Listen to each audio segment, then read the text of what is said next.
Hey, Renegade Nation, welcome in. Happy. Hey, Renegade Nation, welcome in. You got to be joking. There we go. I don't know why it does that every time. It didn't do it in the beginning.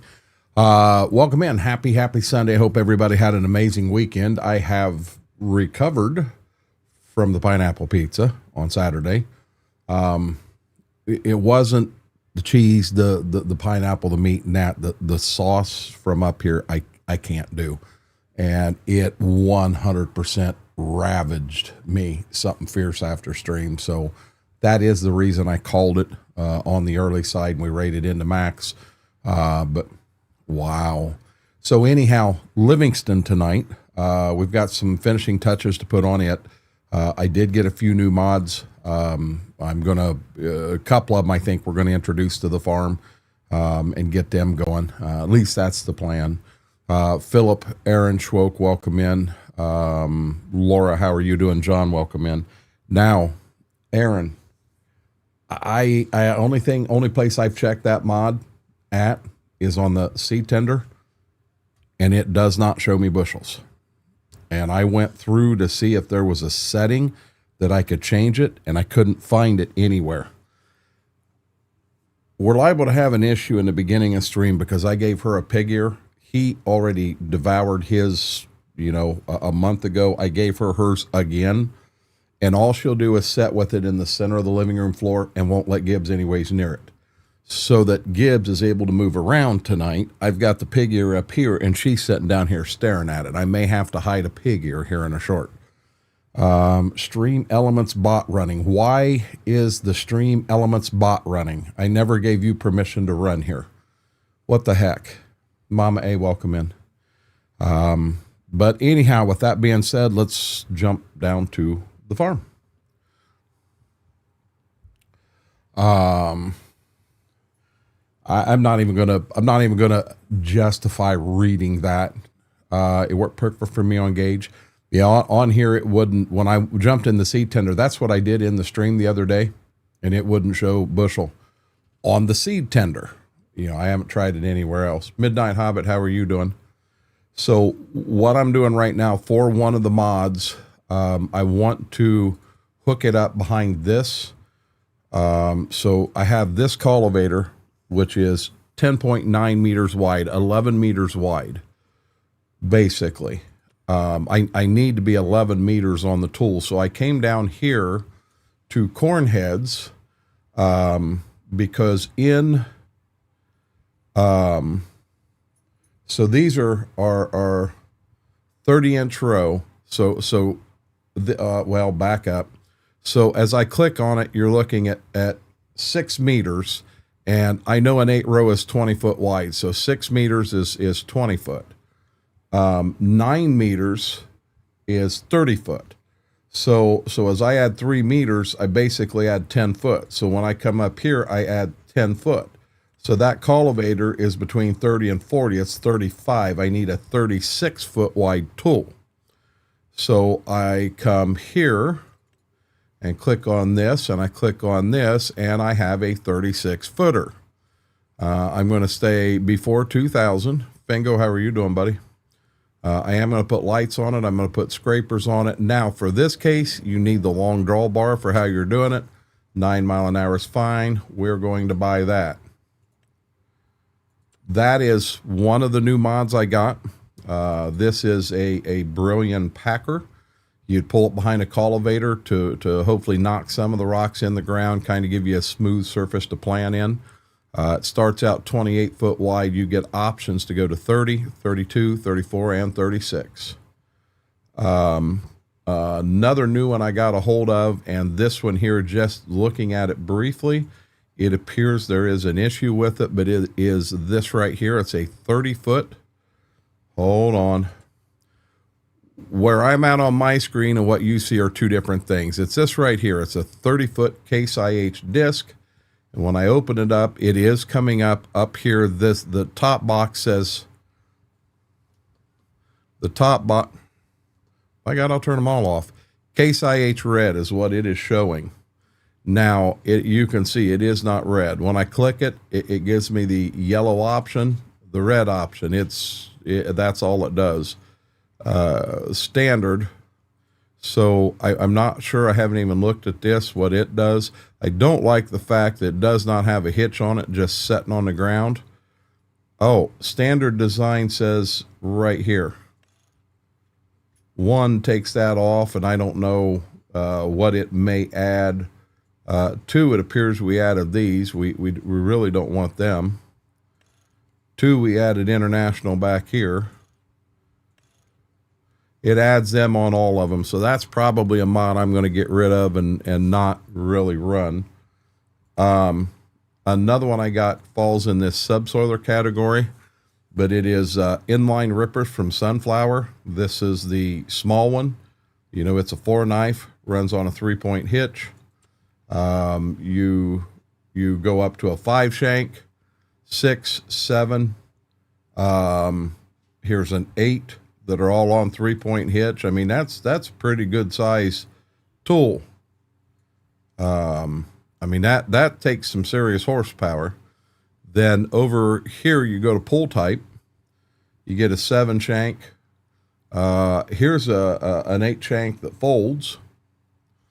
And then down here, we add an 8-shank pull type. We add an 8-shank pull type that folds.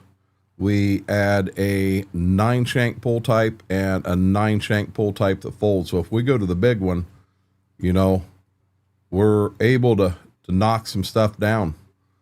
I'm not real fond of the yellow hydraulic lines on it, but I mean, that's a pretty nice little tool. John Franks, how are you doing? Haven't tried a tender yet. Combine hopper. Yeah, I'm not even close to that yet, Aaron, so I won't be able to test that. So, Fango, I'll be honest, my pizza experience yesterday, I ended up sick. It was, well, I ain't got dogs. That's not dogs. That's dogs. Stomach. It was that, the sauce they use uptown is just so damn hot. It was rough. It was rough. The other mod we got, I've already bought. It's down at the shop. Let me figure out where in the Sam Hill I'm at. We don't need to sleep.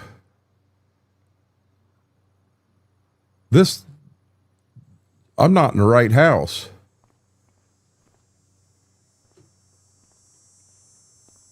How'd I end up in this house?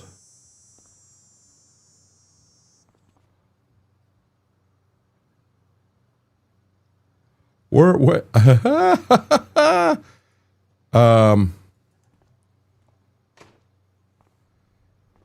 yeah, okay, so now I'm in the wrong house, so I've got to go like that, but here's our new one, and we actually already had this tractor.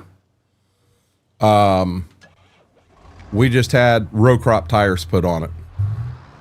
So this is an older Case IH. Everything on it works, but the one we had was a newer one, and we needed to get rid of it. So let me run this back to the farm real quick.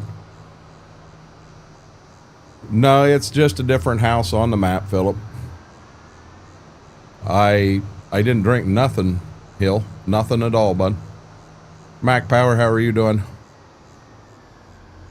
Mac Power, I don't know if you've seen, we got our old Magnum, an old MX 285.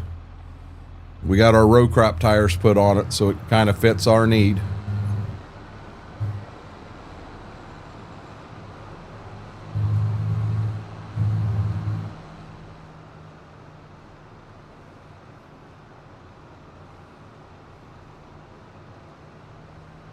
She moves on the fast side, I will say that.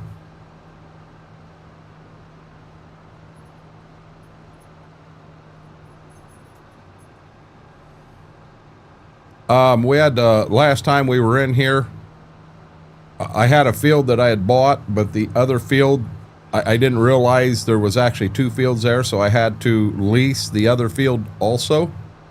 And when I leased the other field also, it had a house on the property. So this is the first time it's ever started me out in that house.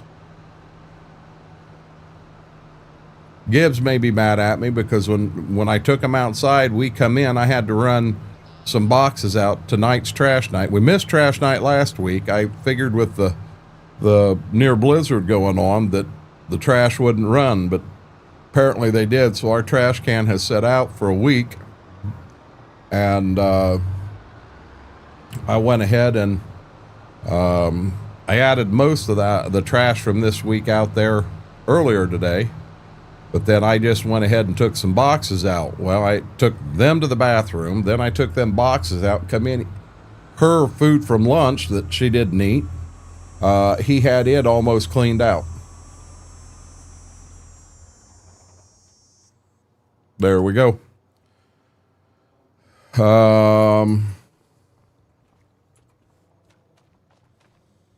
Okay, now to get our next one right, we're going to run to Dad's house real quick. I can't walk or I can't drive the Kubota or something over there, or then I'll have a daggone Kubota stuck over here. How are you doing, Farmer Jamie?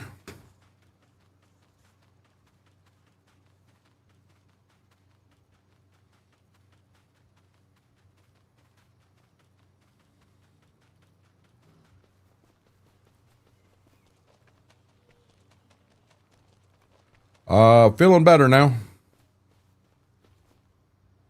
There's Dad's house. And when I bought this, I don't think I put a hitch on it. Something else I'm going to have to do. That ripper that we used the other night right behind this barn to fix it, I am going to keep it on the farm as something that we've got and is used. But right now I think I got it leased, so we're going to have to sell what we've got to get a different one. New York runs plows on their trash trucks. We don't here. Bro, that clip. What's that, King of Trucks? Which clip? I've got a boatload of clips out there.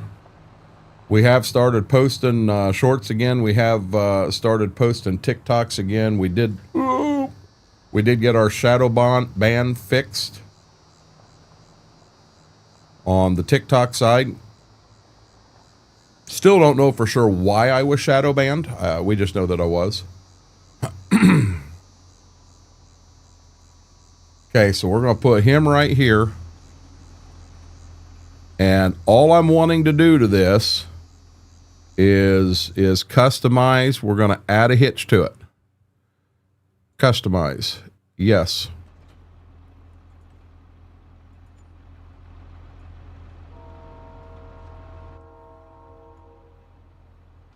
Hook him back up.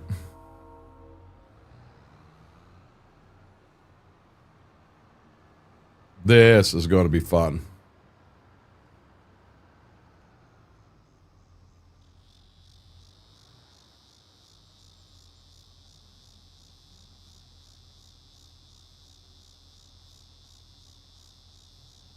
Really?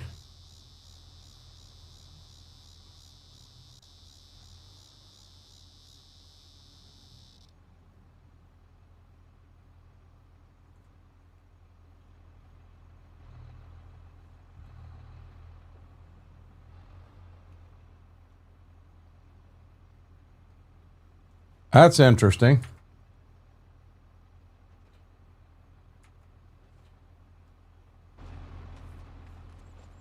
It was cold this morning here. What about you? It was cold this morning. It was, I think it was colder tonight than it was this morning, to be honest with you.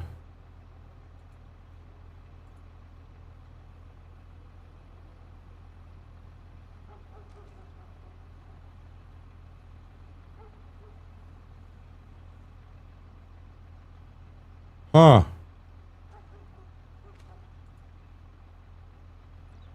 What I think is going on is I think this is too low, is my guess. Yeah, but holy shit, Apache, you just took a bunch of buildings and placed them. We wasn't looking to do that. We were looking to make something custom that not everybody in the world would have. How in the heck am I going to get around this?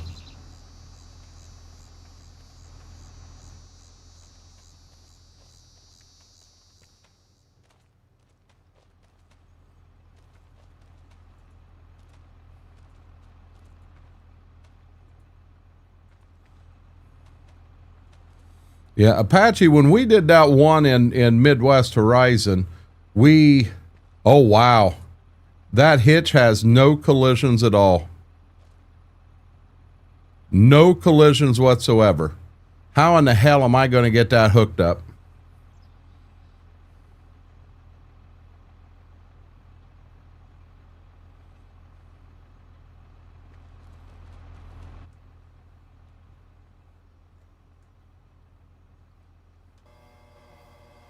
That's an idea, Pretender.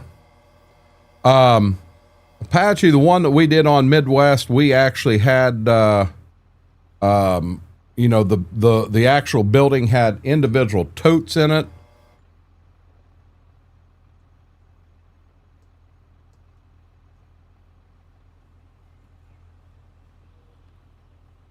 Okay, so what's my problem? Is it the packer, or is it the cultivator? Because I was so excited about this. God, I was excited. We're going to try something here.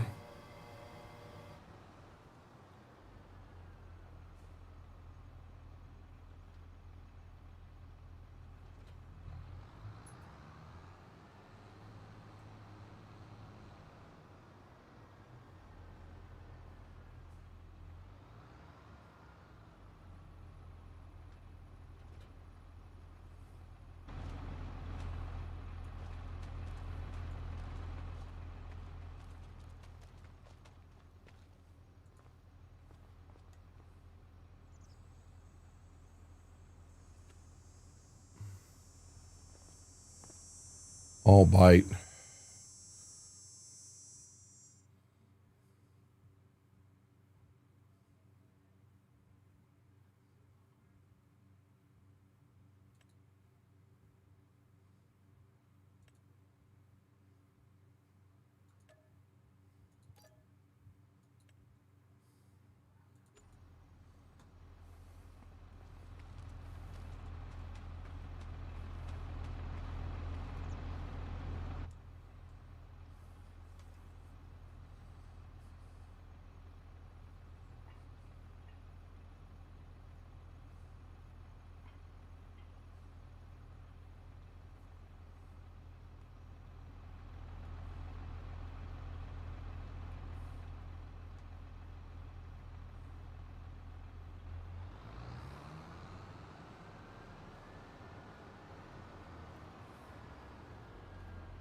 Oh,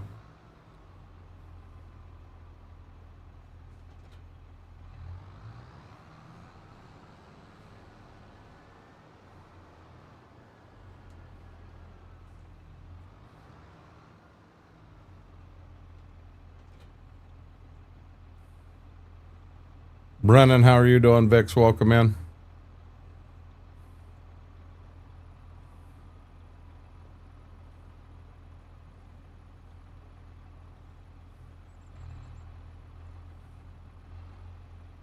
Kevin, hello, hello.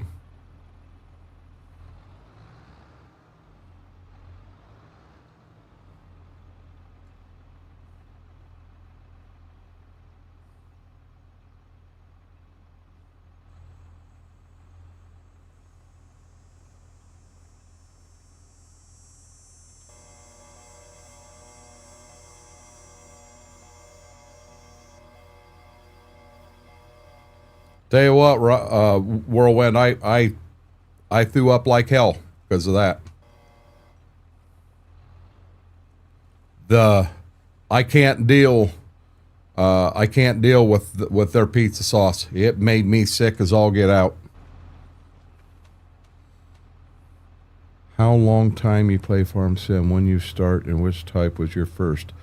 Farm Sim 09 was my first Farm Sim, and I have thousands and thousands of hours in this game. It is moving, which is not a good sign.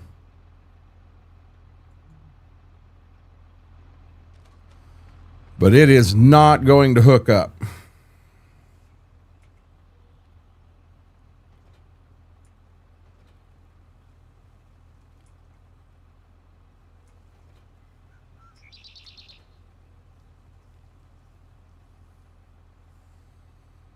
I liked it, Kevin. Oh, we got a little girl in here now. Anybody got any ideas?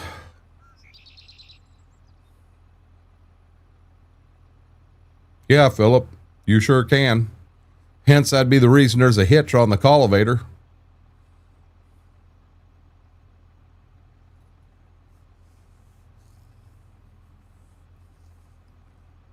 Um,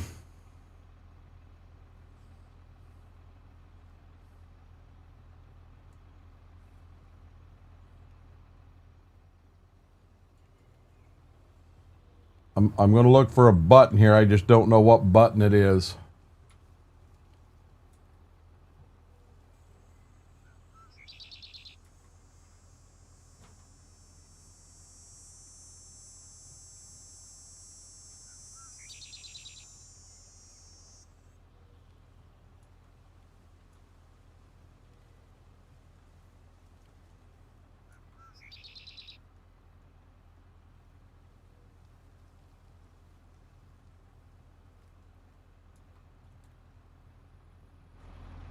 I don't know why it won't hook up.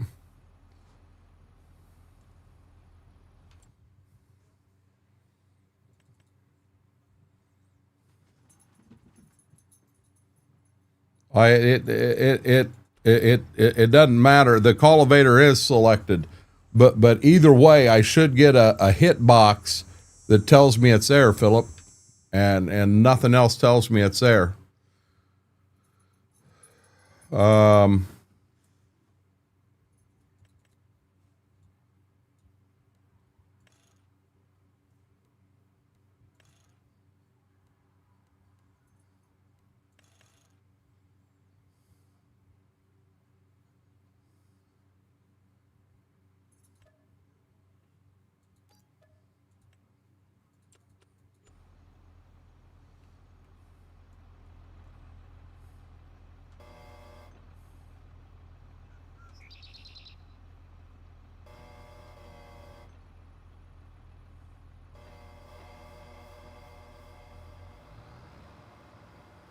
This is frustrating.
They ain't hooking up to the cultivator.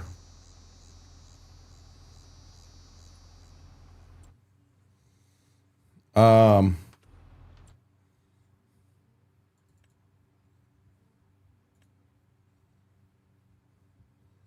10 meters wide.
We'll see what it looks like.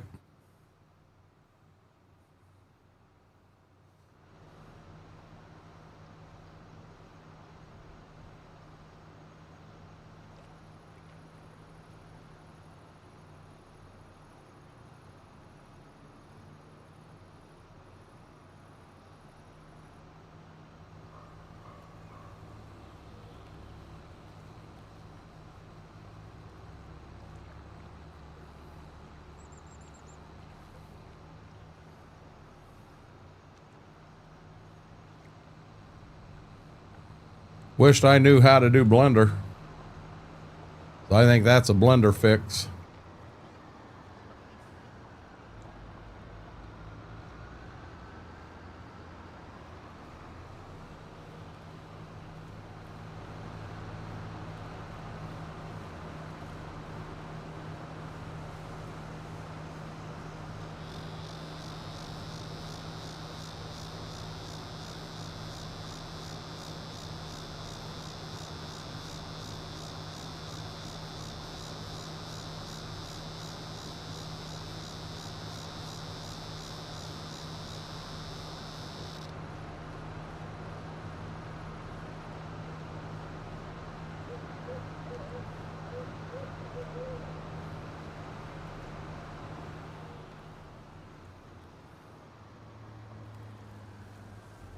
We got both these fields done, don't we? Nope, we're not done over here.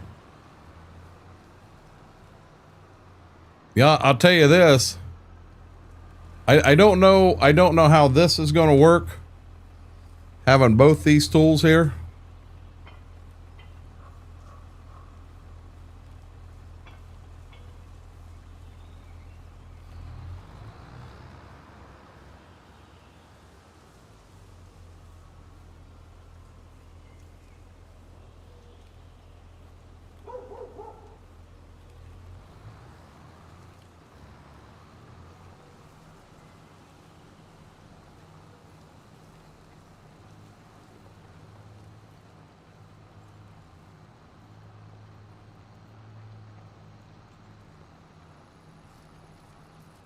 This would be nice if I had the bigger cultivator.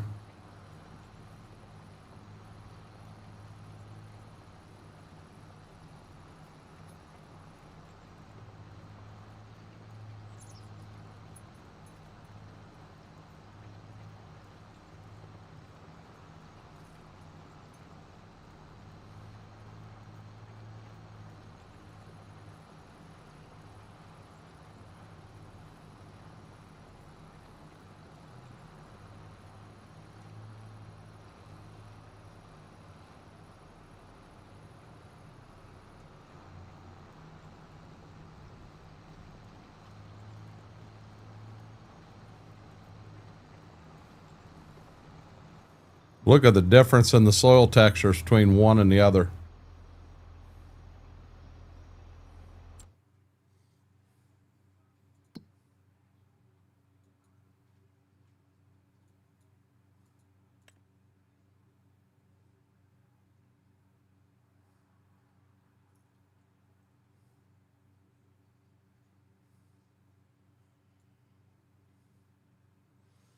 Getting a seed bed behind the roller.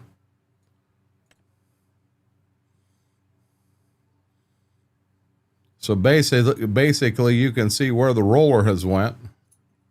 You're getting seed bed behind the roller. You're getting cultivated behind that. This is what's plowed.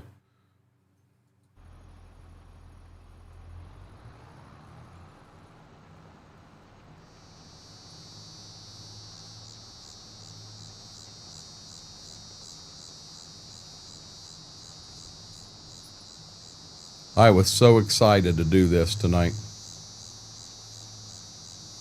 We're going to be going and getting the other cultivator.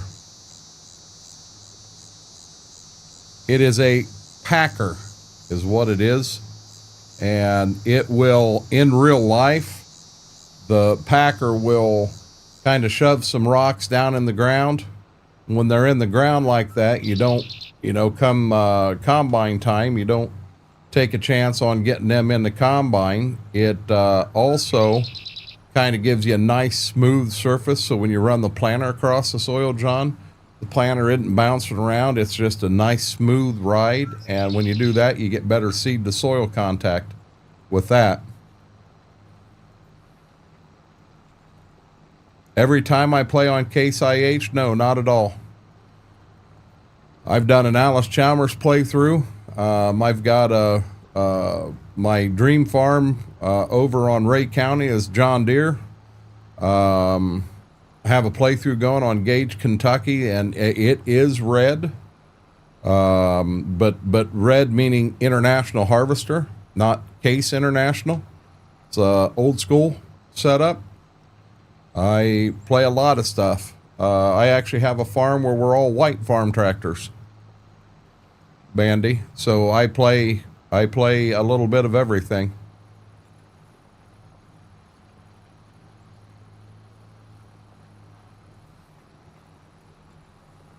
Yeah, Whirlwind, the sauce on that up there it's for me, it's way too spicy. Man, it rocked my stomach something fierce, bud.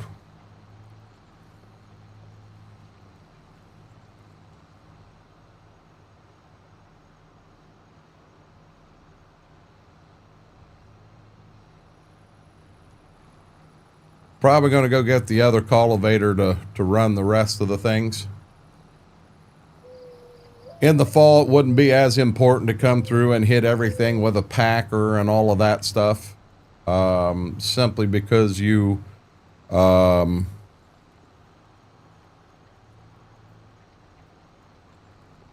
okay, just International is cool, classic. But in the fall, you probably wouldn't be as concerned about the packer and that. That's more of a spring tillage tool. Some guys run a lot of rolling baskets. Other guys will run a packer. A lot of that will depend on your soil type. You know, do you have a lot of rocks? If you got a lot of rocks, you probably don't want a rolling basket because it will collect a bunch of rocks on you.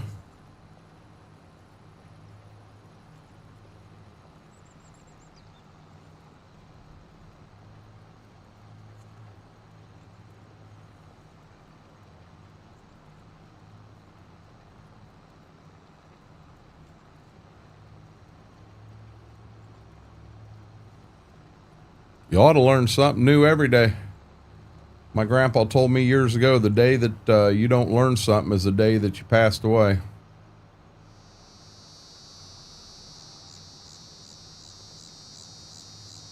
Now, I am picking the cultivator up to turn, but I am not picking the packer up. It stays down.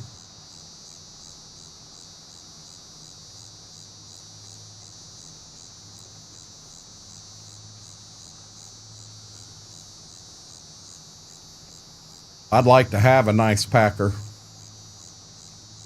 That Brilliant packer I'm pulling to get a 30-foot Brilliant, you're probably going to spend anywhere from $25,000 to $40,000 depending on the condition of it.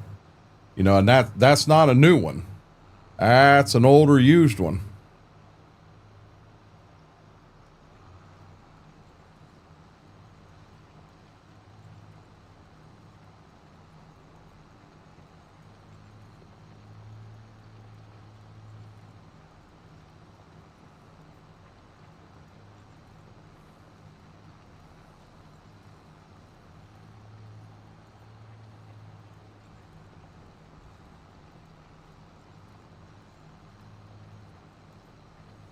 Fango, I saw you were convoying the other night.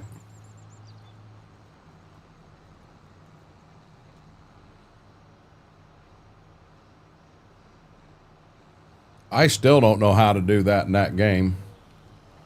I know it has to do with you got to have the same exact mods and they have to be in the same exact order. And I know the easy thing to do is just use in-game only, nothing else.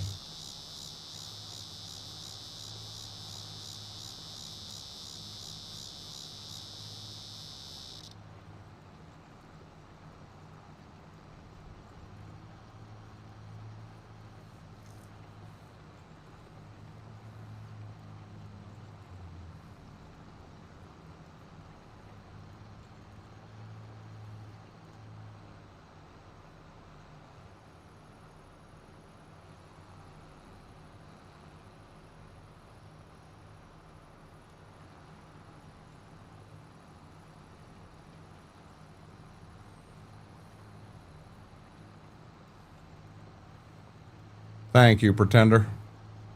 Guys, if you haven't done it yet, do me a huge favor. Hit that thumbs up. Really helps the stream, helps the video out. If you're not a subscriber, consider hitting that subscribe button. It does not cost you a penny, and it just helps with the growth of the channel. We're doing everything we can to hit a goal of 1,500 right now.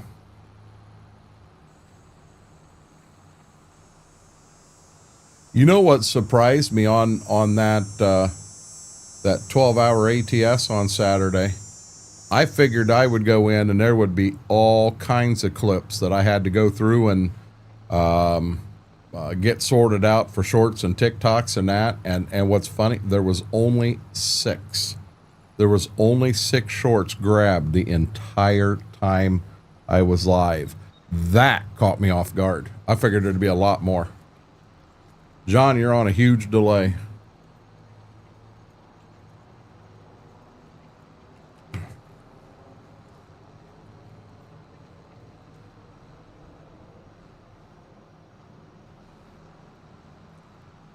There is a way you can put RCS into a map, but if you're not good with stuff like that, you're better off just getting a map that has RCS on it, Simple B.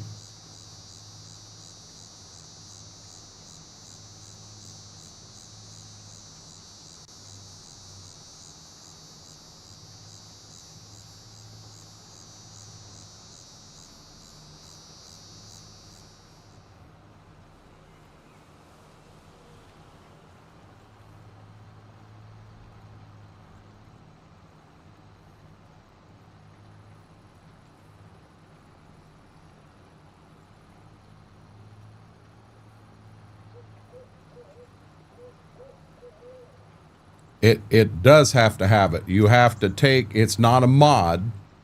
It's not a mod at all, Simple B. You actually have to take the you have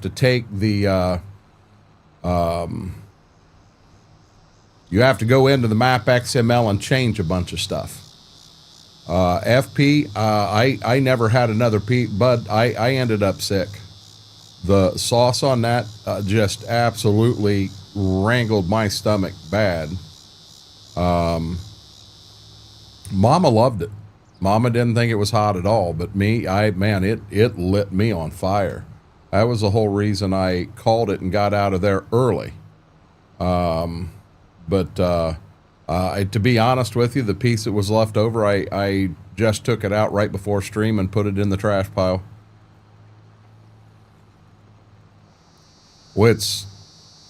What he's saying, Vix, is it's a map that doesn't have RCS. You would have to put the RCS in the map.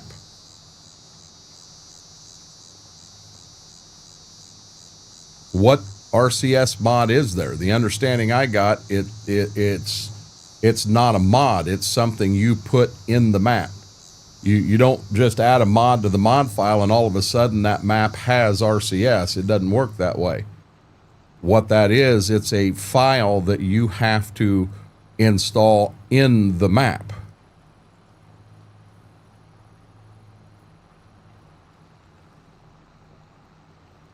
And I'm not positive if you're doing it in the XML or if you're doing it in Giants Editor.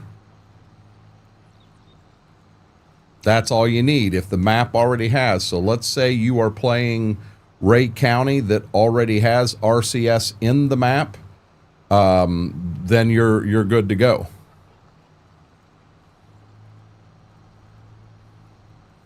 But when you put that in, any planner works. And from what I've been told, base game planters, people are having better luck with AI workers running them. You know, where I'm using modded planners, AI tends to struggle with running them. But when you go to buy any planter, any drill that does corn, beans, or wheat, and I think that's all the RCS is set up for right now.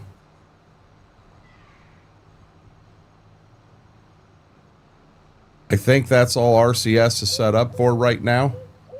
But if that is the case, when you go in to buy a planter, one of your options is going to be right here, automatic row shutoff. So if you're on RCS, you just hit yes, which right there, and that lets the RCS work. Now, if you're not running RCS, you just wouldn't turn that on.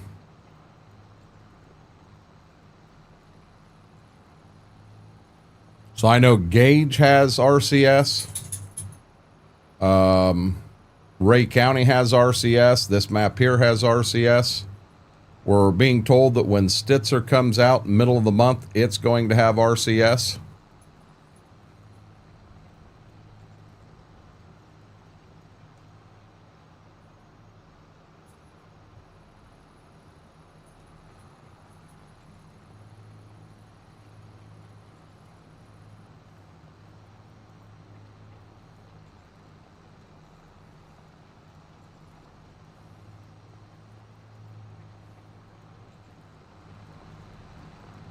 Gotcha, Bandy.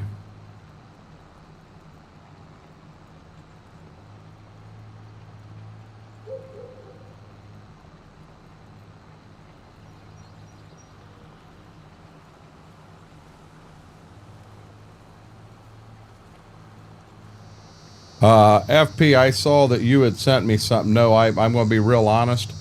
I got in here today at the PC at about 6:29. I did a lot of little things that needed done around the house. Did a lot of that stuff today, and then I ended up taking a nap. I laid down probably 4:30, 4:45 to take a little nap, and did not get in here till the late side by the time I got the pups outside and all that.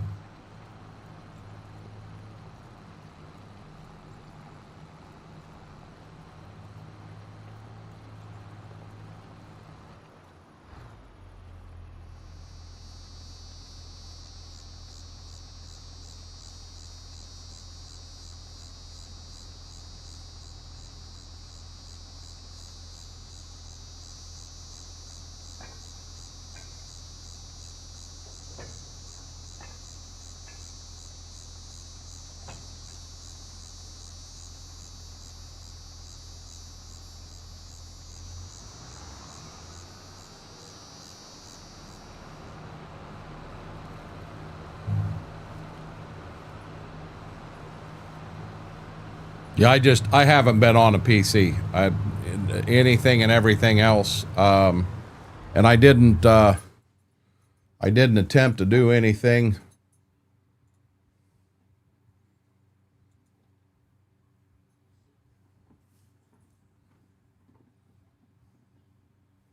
Yeah, it says the file was deleted is what it tells me on my end. I just hit it to check. It says the file was deleted.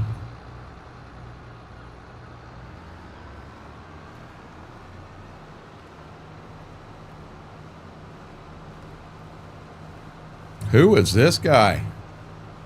Mr. Austin Douglas 4950. Welcome to the farmhand.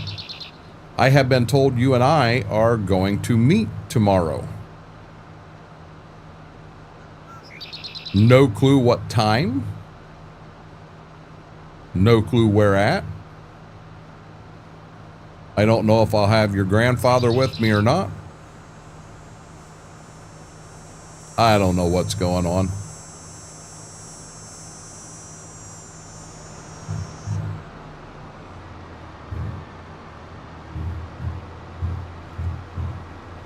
I appreciate it, bud. I really, really do.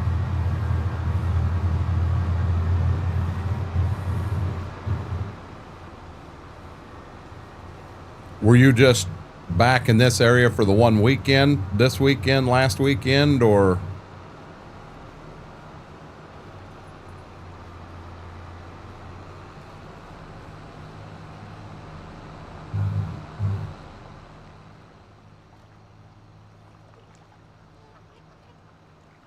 Hey, bud, I'm not after any fancy place to eat or anything like that.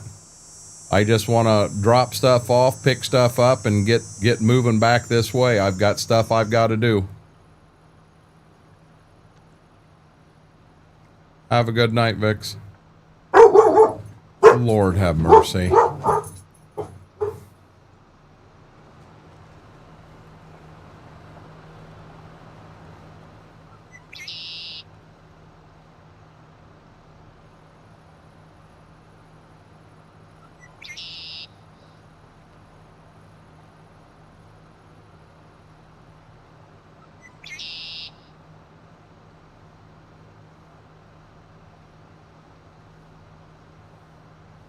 Back in from Utah where I came this week and back to Utah on the 9th. Oh, she told me you were on your way back to Utah. I was supposedly meeting you on your way to Utah is what I thought was going on. I mean, it doesn't matter.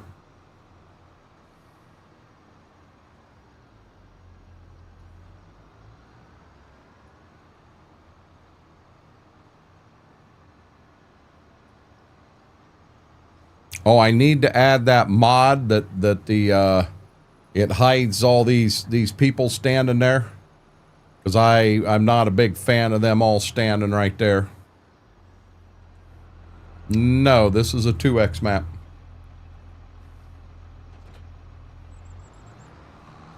Which would be twice the size of a standard. And Brian, the thing I don't understand, to me, I almost feel like Ray County feels as big, if not bigger. Now, I may change my mind once I get planting, but... You was so quicker when I requested it. Gotcha. That's right, you're going to Illinois, not Utah. I've got all the anhydrous stuff, FP. Klein didn't convert it, but Klein fixed it. There was an issue with the toolbars. So on the anhydrous toolbars, when you would pull these things, right where the wing is, right here, it would leave little white stripes on the one side. This one here did it too. And he took care of that. Yep, she said that I was picking up a bunch of stuff. I thought a standard map was a 1x, Brian. Am I wrong on that?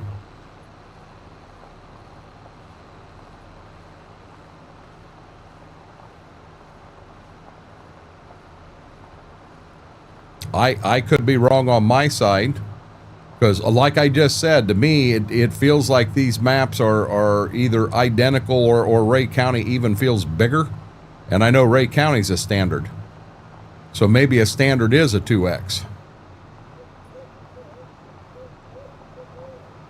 I could be wrong on my side too. What's that, B-Mac?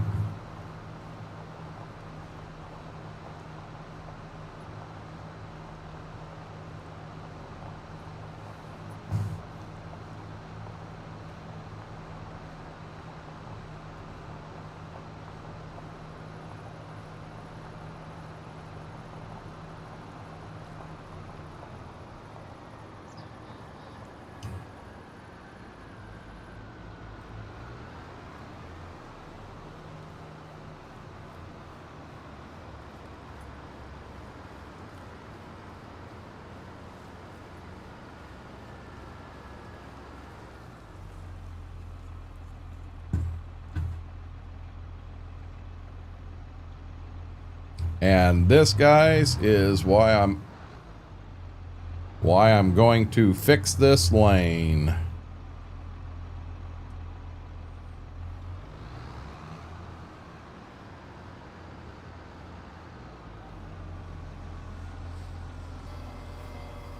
I have my camera off for a reason, John, so let's not ask that questions. It sounds that way, Oli. Oh, Lee, what maps are you seeing that have you excited?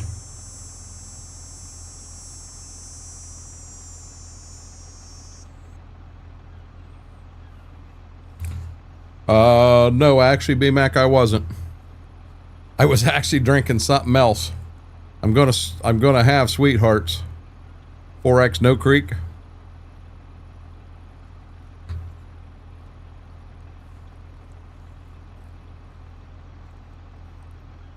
Who's this guy? That's a goat.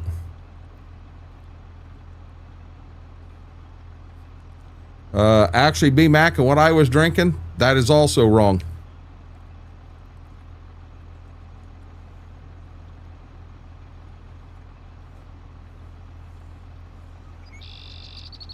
You got to trust me on it. You were wrong on that one. Mary, how are you doing?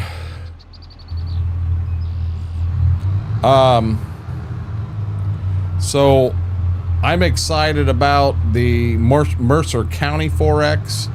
I'm excited about Stitzer 4X with RCS. I'm assuming when Mercer County comes out, it'll have 4X or it'll have RCS also. There is also one coming out from Carl Farms, supposed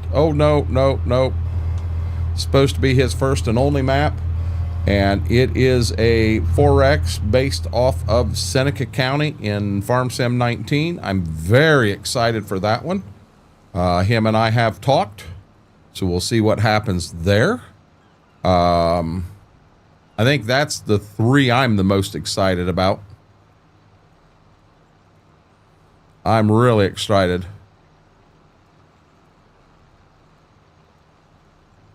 Oh, Lord. Fingo not stopping tonight. Other than milk, really, what liquid is not water as the first ingredient? Milk.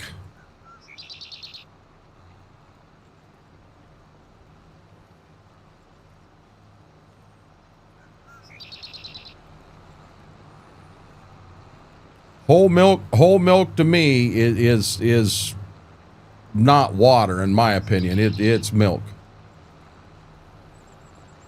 I didn't want to talk about what I was drinking because I'm not supposed to be drinking it on stream. That's why I had my camera off. This time I want to be on time. Has been hurt bad. Well, then go lay down, Mary. If you're not feeling good, go lay down. Brian, we started that, and I'm gonna be real honest. So I did enjoy having the people there to play with, but as far as the map went, I didn't care for it at all. It's just big, flat, square fields. The map has no character. It has no nothing. It's just not, to me, I want character in a map. I want 100% character.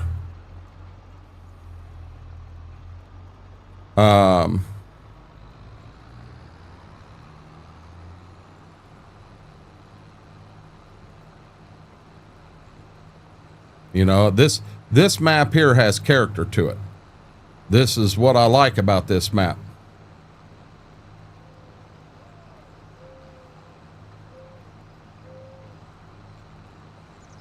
This is Livingston.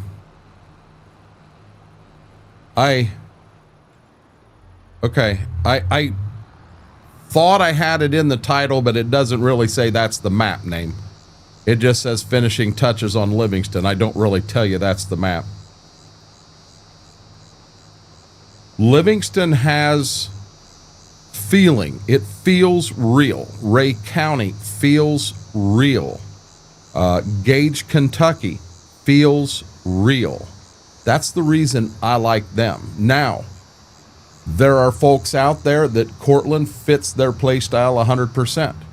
Just big fields, big equipment, drive fast, and it's a home run of a map for that.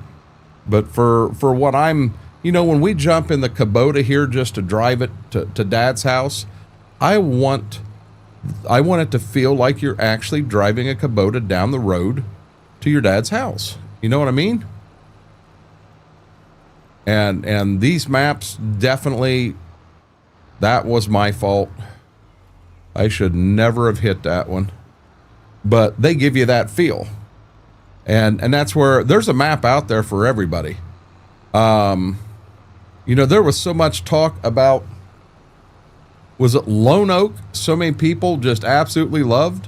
I never really cared for it. You know, I'm weird. We over soon, so I had it once in a while. Bob A, how are you doing? Shane, that's what I did for 20 years. You know, and I'm going to be honest, you do not have to go to school to be an agronomist by any means. I am a certified public agronomist right through the state of Ohio. Am I the only one that wants to play 22? I wouldn't want to go back to 22. To me, that's taking a step backwards. Average storm chaser. Any chatter as to we'll play on a community map? Hey, you want me to be honest, B-Mac? Saturday was a 12-hour stream, and I was focused on all that. When I quit, I'm gonna be honest. I went and quit. I wasn't feeling good. And so I didn't sit on a computer, ask any questions, anything. Today I spent all day just trying to get some stuff done around the house that needed done. I didn't even get on the PC till about 6:30. I haven't asked anybody. No questions.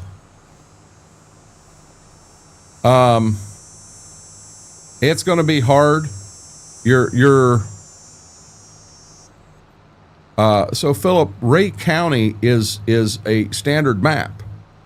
I mean, if you want a town or something, you're going to have to go to a 4X map. You put a town in a standard map, there goes a quarter of your map. It's gone. You know, I never cared for Iowa Plains myself.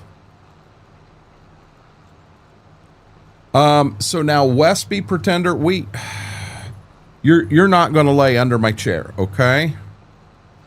She's pissed off because I got her pig ear up here. Westby had a lot of things in it that was broke, Pretender. That's the reason we started a playthrough on Westby, and then we walked away from it. It was just broke.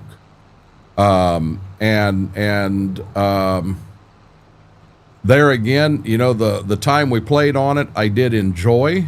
You know, a lot of that comes down to where you actually live.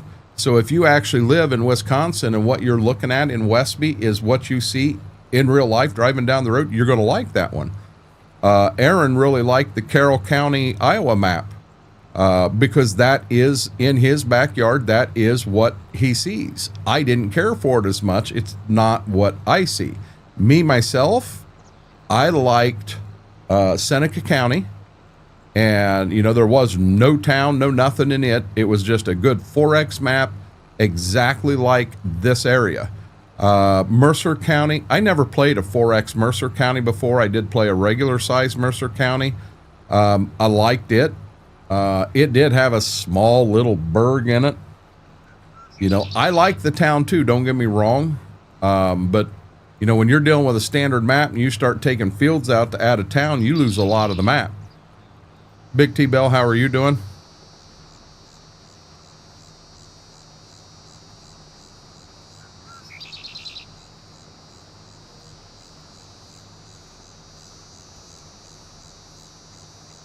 So I have a degree, Shane, but my degree is actually in business administration, marketing, and accounting. My degree does not fall in the agronomy lines. In the United States, there's actual testing you take. But you know, I don't care where you're at in the world. Agronomy is agronomy, and nitrogen, phosphate, potash work the same in the United States as they do in Great Britain, as they do in Australia, as they do in New Zealand, in Russia, and wherever. You know, I enjoyed Ashton, but after about 700 hours, it kind of lost its appeal to me. Average Storm. Well, the problem I got, B-Mac, so I got both of them pig ears a while back. And he ate his. He chewed on it, had a good time with it. Her, she wants to set it in the middle of the floor and be a little witch and won't even let him come in the room because it's setting in the floor in front of her. She won't do anything with it. Use it to keep him out of the room. Well, I got tired of it, her doing that. So it's setting up here now. Today, after they had lunch, he wouldn't even come in the living room. He sat here in an entranceway because she was out there in the living room with her damn pig ear. She didn't eat her lunch. She had to go guard her pig ear. So, you know, she wants that pig ear. And if she's not going to do something with it, if she's just going to sit there, she ain't getting it.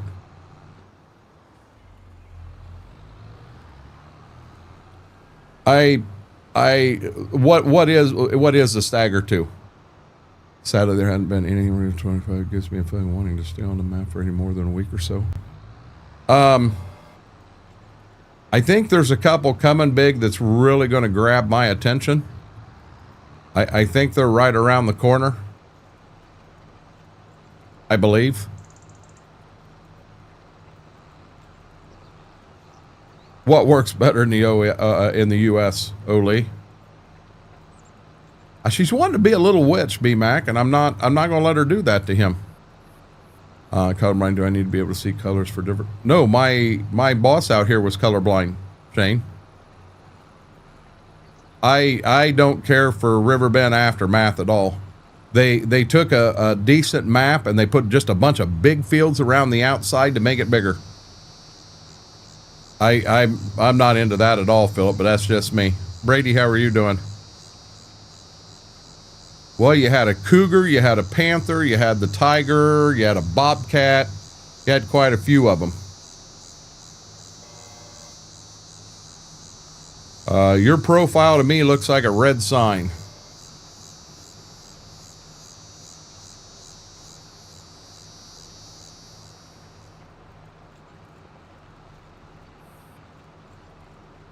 I think there are options for colorblind people. I'm doing fine. I guess I don't understand what that would have anything to do with working with crops and stuff like that, Shane.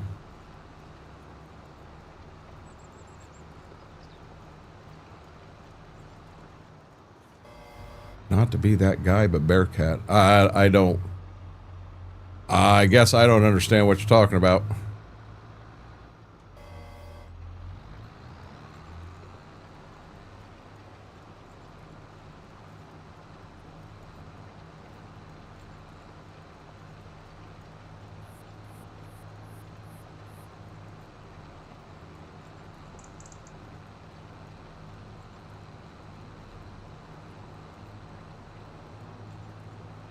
That's numbers. You're looking at numbers, Shane. You're not looking at a colored map. You're looking at numbers.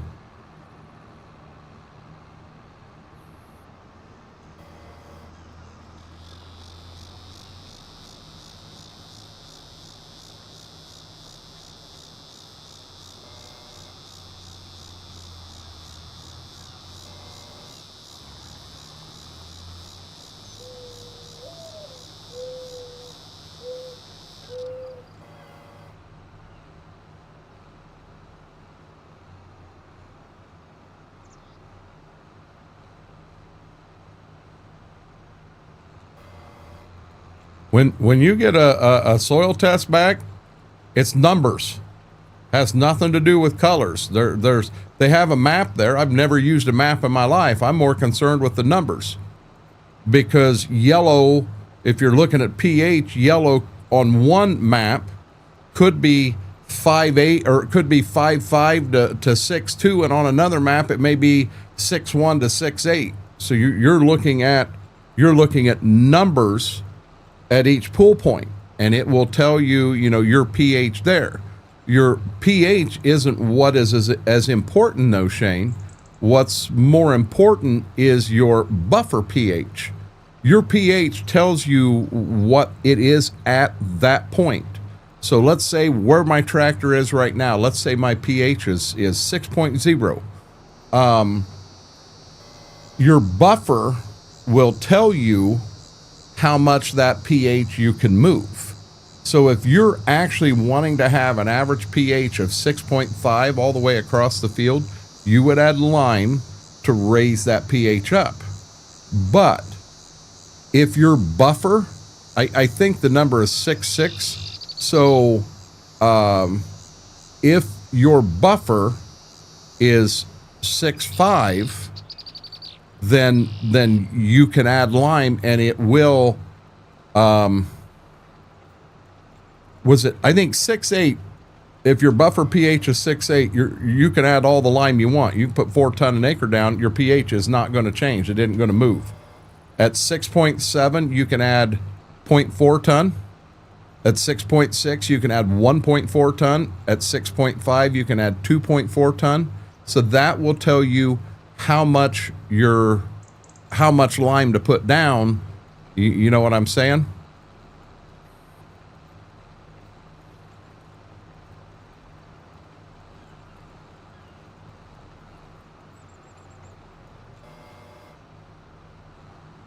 Shane, let me ask you this. Do you understand what the pH is, what it's for, why it's important?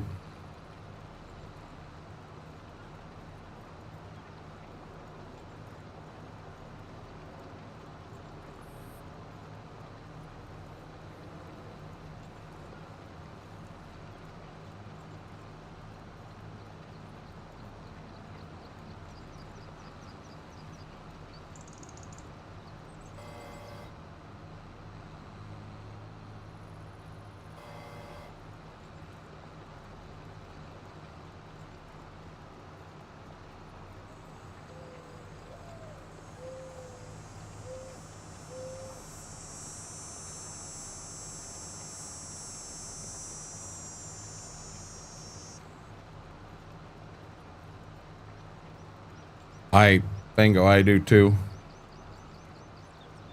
Let me see if I can't get the hitch fixed and remind me.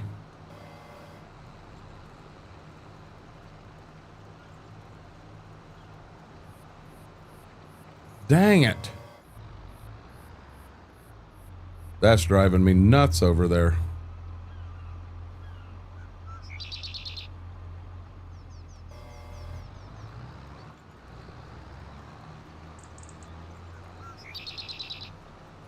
Nope. I haven't used GPS on this map, Mary. Shane, are you still here?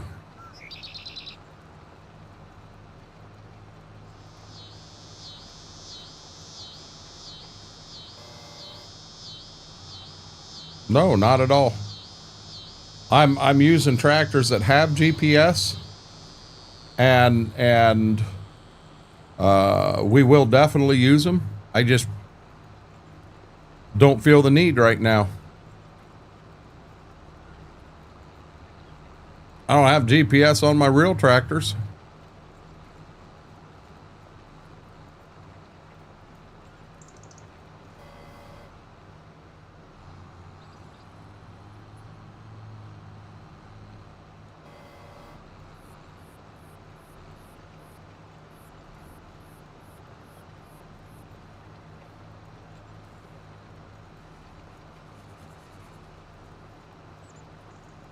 How's it get difficult, Mary?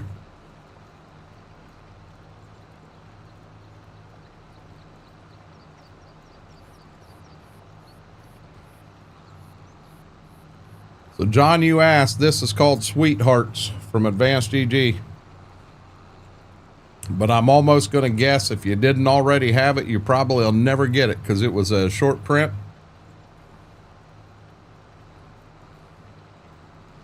Oh, my lines aren't straight. My lines aren't straight in real life neither. I do the best I can.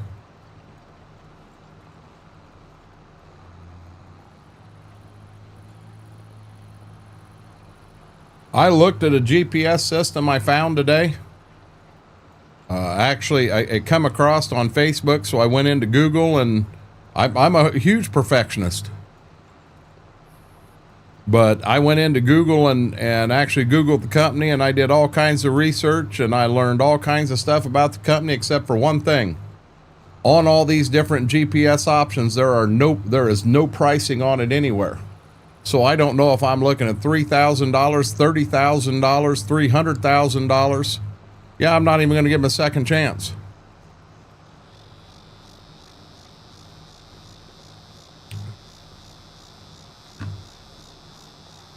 Oh, I'm not that bad big.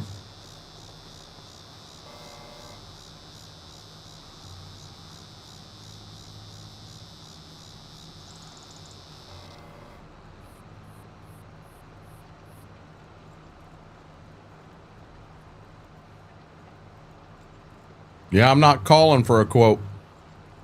I want a ballpark of what I'm looking at to know whether whether I'm even interested, Hill. And the problem is, you know, if they want $30,000 for it, I'm not going to pay $30,000 to put GPS on a tractor. And the minute I call for a quote, and it didn't call for quote, it's send them your information, your name, your address, your email, and all that. Then all of a sudden, I'm going to start getting text messages, emails, and everything from them, and they won't stop. And I don't want to be a part of their marketing campaign. I want to know what is a ballpark price. I couldn't even find reviews on the company that gave me good or bad or pricing or any of that. You know, so I just wasn't into that. You know, I just want to know ballpark what I'm looking at. And that tells me whether it is something I need to be interested in or not. You know, what I like to go over and run GPS when I'm planting or cultivating or something, and not have to sit and turn a steering wheel 7 million times going across the field, and come home feeling a little more relaxed, not beat to death. Yeah, I'd love that. But I know the minute I put something in, my dad's going to say, "Oh, I lived my whole life without GPS. What the hell do you think you need it for?" I can hear it coming. You know, I mentioned putting a shop in and actually putting a concrete floor and having some heat and stuff like that to be able to go over and work on some stuff in the winter and all. And he made the comment to me, he says, I worked on equipment and stones my whole life. Are you too good to do that? A, he had a point, but B, he made me feel pretty bad. You know, I also understand that back in the day, he was using a moldboard plow to plow ground, and we don't do that anymore. We use a chisel plow. We've come up with something that does a better job. Time changes some stuff.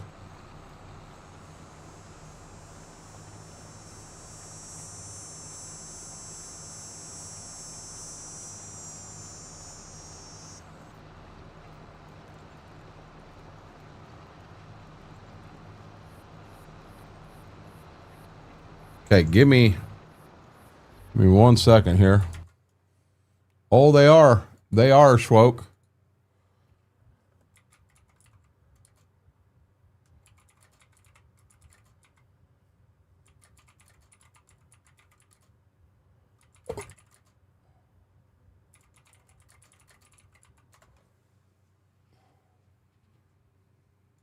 I'm not interested in your AI bull crap.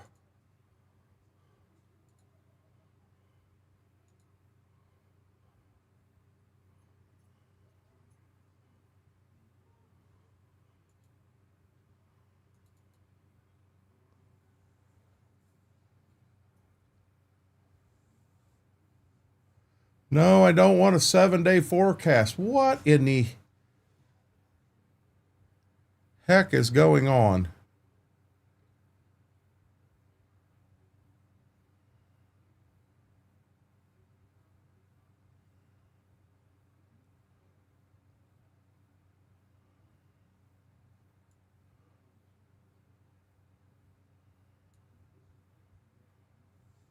Trying to find something for you guys. We supposedly got a heck of a storm coming again.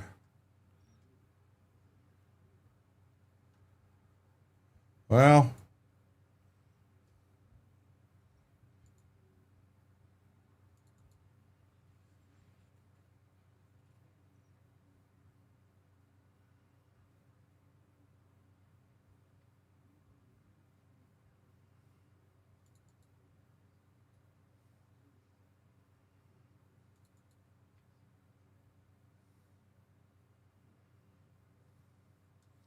no, I don't want to download anything.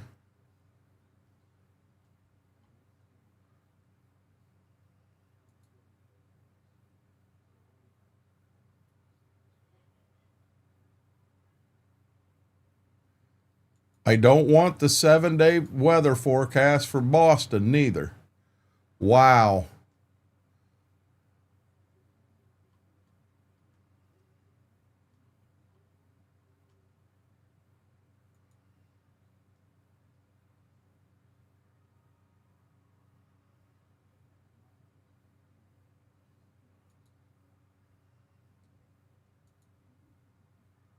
Okay, so I guess I'm just going to go with this one.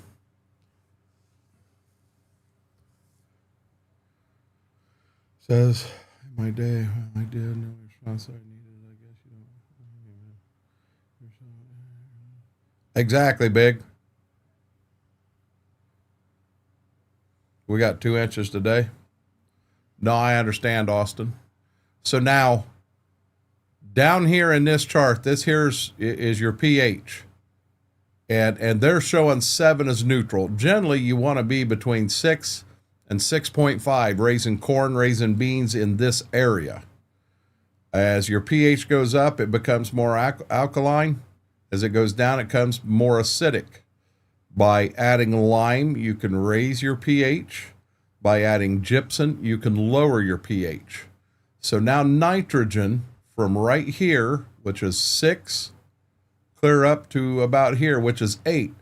This is how well nitrogen will move through the soil, be available to the plant. Here, your top 3 is your nitrogen, your phosphorus, and your potassium. So when you're looking, actually 6.5, you're at the big point on every one of them. You're also at the big point at sulfur. Calcium will calcium and magnesium will move at a higher. Iron moves at a lower. Manganese lower. Boron is kind of like a fish. Copper and zinc's a rocket. It moves better and lower. And molybdenum is more on the high side. So now look at an old wooden bucket that has slats in it. And every slat in that bucket is one of these right here. So now let's say your boron level within your soil is extremely low, really low. You don't have a lot available to the crop. So now that slat, instead of being up here to the top of the bucket, is down here. Well, when you start filling that bucket with water, yield, once you hit there, the water starts coming out. It won't go above that. So you can't just pour a boatload of nitrogen on and think you're going to get great yield. You have to keep all of these in check and where they need to be. But by having your soil pH right, what you do have in the soil, and you look right here at about a 7, you should have most of your stuff in line. Now, when you start throwing lime out, some lime is high in calcium, some is high in magnesium. In my neck of the woods, here in Northwest Ohio, we're high in mag. So my lime will be higher here. But if I go and I start getting lime from Bucyrus or Piqua, 60, 70 mile away, that's high cal lime, not high mag lime, just by going that far.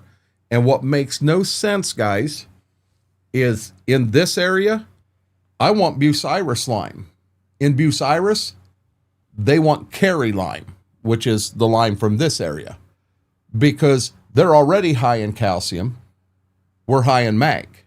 So they need extra mag where they're at. We need extra calcium where we are.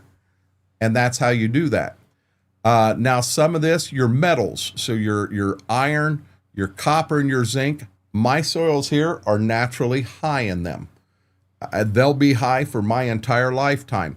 I generally don't have to add anything in a soil test. My iron, my copper and zinc, that stuff's going to come out really good.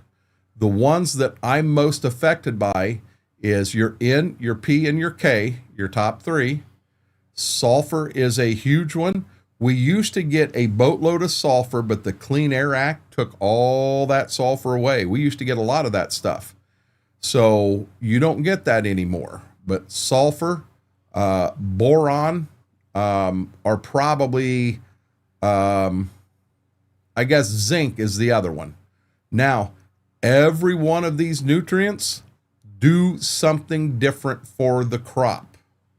So copper helps with the plant health side of it, what have you. Zinc will help nitrogen move through the plant better. That all comes into play there. Now let me come here and let me hit this button. And that really didn't do what I wanted to. How about this one?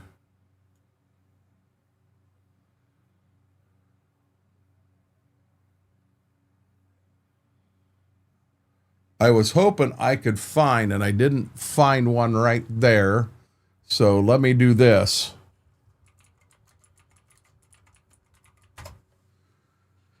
How often do you soil test? Every 3 to 4 years. So here's a soil test. Right here is a little more of what I'm looking at. This come from Midwest Labs. It's from a site called No Till Farmer. He's got a hay field and a pond pasture.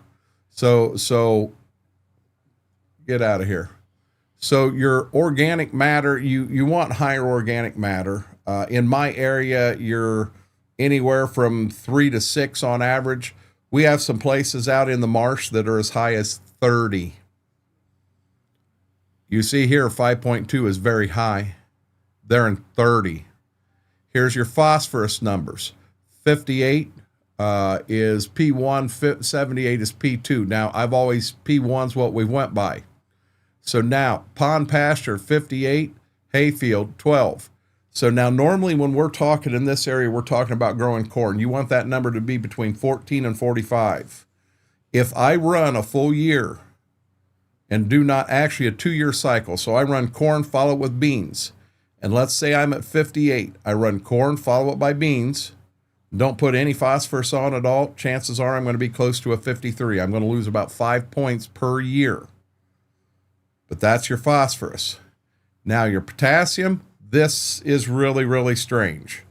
You have to use a formula to know what your potassium level, your high and your low should be.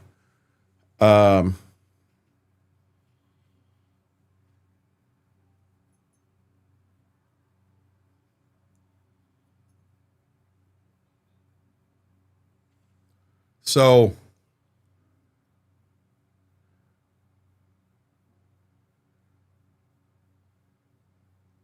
87 is the lowest I want to be, and 137 is the highest I want to be on this one. The top one,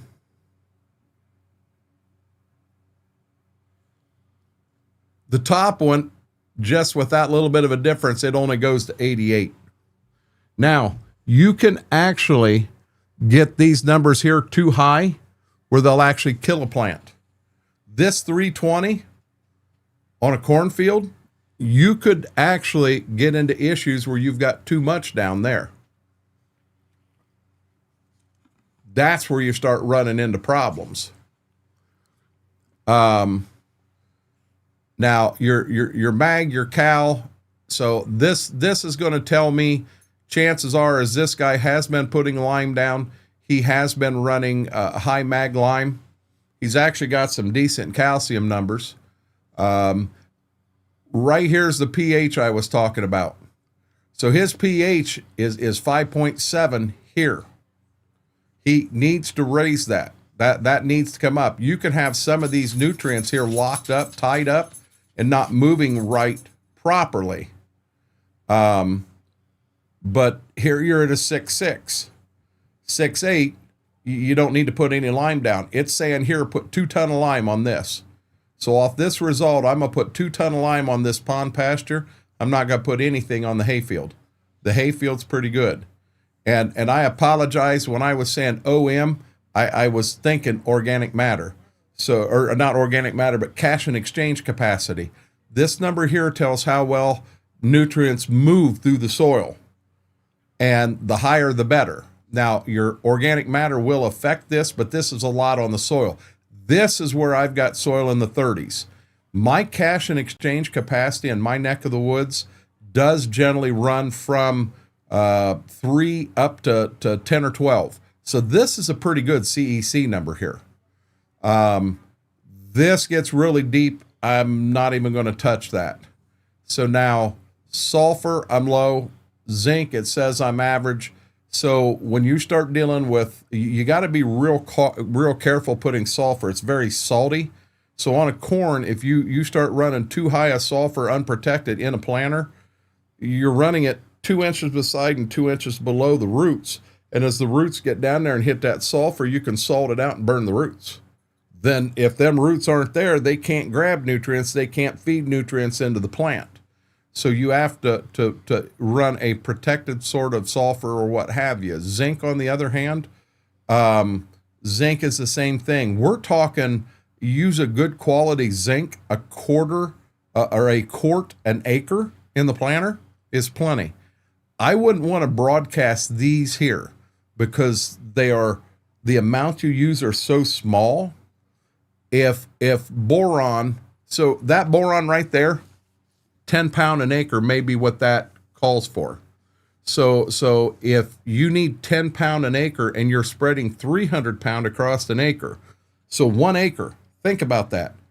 And you have 10 pound, actually, that's going to be less than 10. That may be 7 pound. 7 pound. Okay. So you throw 7 pound across an entire acre. What got boron and what didn't? Put it in a planter, run it in a 2x2. It's right in your root area. But that is a soil test right there. Now, they're giving you nitrate at the surface. Man, that's really hard to do because over winter, you have microbes in the soil that will eat at residue and what have you. And it's going to start degrading and taking a lot of that nitrogen out. So if this soil test was pulled after harvest, this number here come spring doesn't mean shit. It's going to change. Nitrogen will leach and go down in the soil, get out of the root zone. It'll end up getting evaporated. Nitrogen disappears. That's why when you put anhydrous down, you put Inserve with it to lock it. It keeps it in a form that it just doesn't walk away. When you put 28 down, a lot of people will put Instinct in with it. Does the same thing. It protects it. The only test I went with and used in this area when it comes to nitrogen was we would do a nitrate test on the corn stalks in a field. So you have a field that was corn last year. How much nitrogen is in them stalks? That kind of gives you an idea of what's going out there. Another wild thing here. So on phosphate, let's say generally when you're spreading fertilizer, you're running, in phosphate, you have 1152.0, which is MAP. You have 1846.0, which is DAP. MAP breaks down better, faster. But I like putting any fertilizer down in the fall. It gives it more time to break down and become readily available for the plant next year. So if I'm mixing MAP and then potash, which is 0060. So if I'm going to mix them two together, and let's say I've got 100 pound of each, that would give me 526.30 would be my blend. That is what I'm doing. And if I'm throwing 300 pound an acre down, I'm technically putting 150 pound of phosphate down. Of that 150, 100 pounds, you're getting 52 pounds of phosphate. On the extra 50, there's another 26 on top of the 52. You're putting 78 pound of phosphate in the soil. Now, for anybody that's listening, if I just put 78 pound of phosphate in the soil, how many pounds do you think actually gets used by the corn crop the following year? Take a guess. Take a guess. I put 78 pound down of actual phosphate. How much do you think? What percent of that 150 pounds do you think the corn actually is available and gets taken up by the corn the following year? I know I'm on a little delay, so I'm going to wait a second here.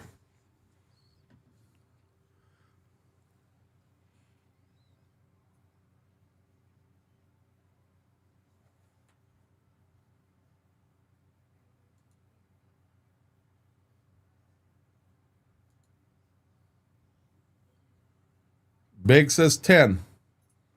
Anybody else want to take a wild guess? Or is everybody asleep? Max, how are you doing?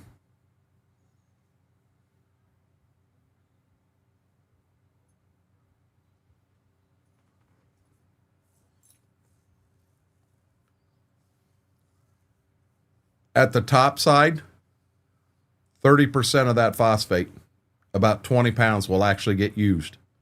The rest of the phosphate stays in that soil profile to be used in following years. So as I have a corn crop growing, it is using some phosphate that I put down last fall, as well as phosphate from the last 8 times I've put phosphate down. This stuff is very, very interesting. Takes some time, but as you start dealing with growers, when a grower hands you something like this, and you can walk right through it and explain exactly what it is he's looking at, that's huge. That's huge. That's another one.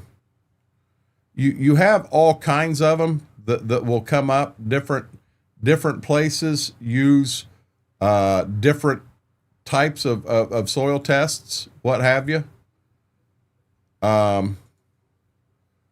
This in here's got quite a few on it.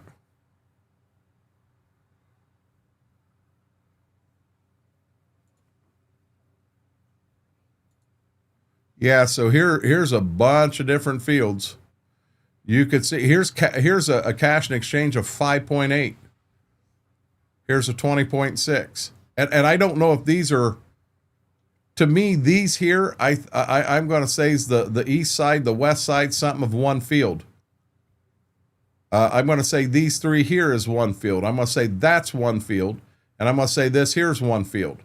So this may be the east side, the central part, and the west side of the same field.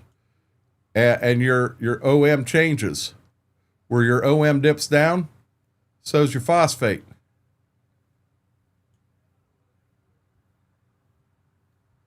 I mean, that's wild in itself right there.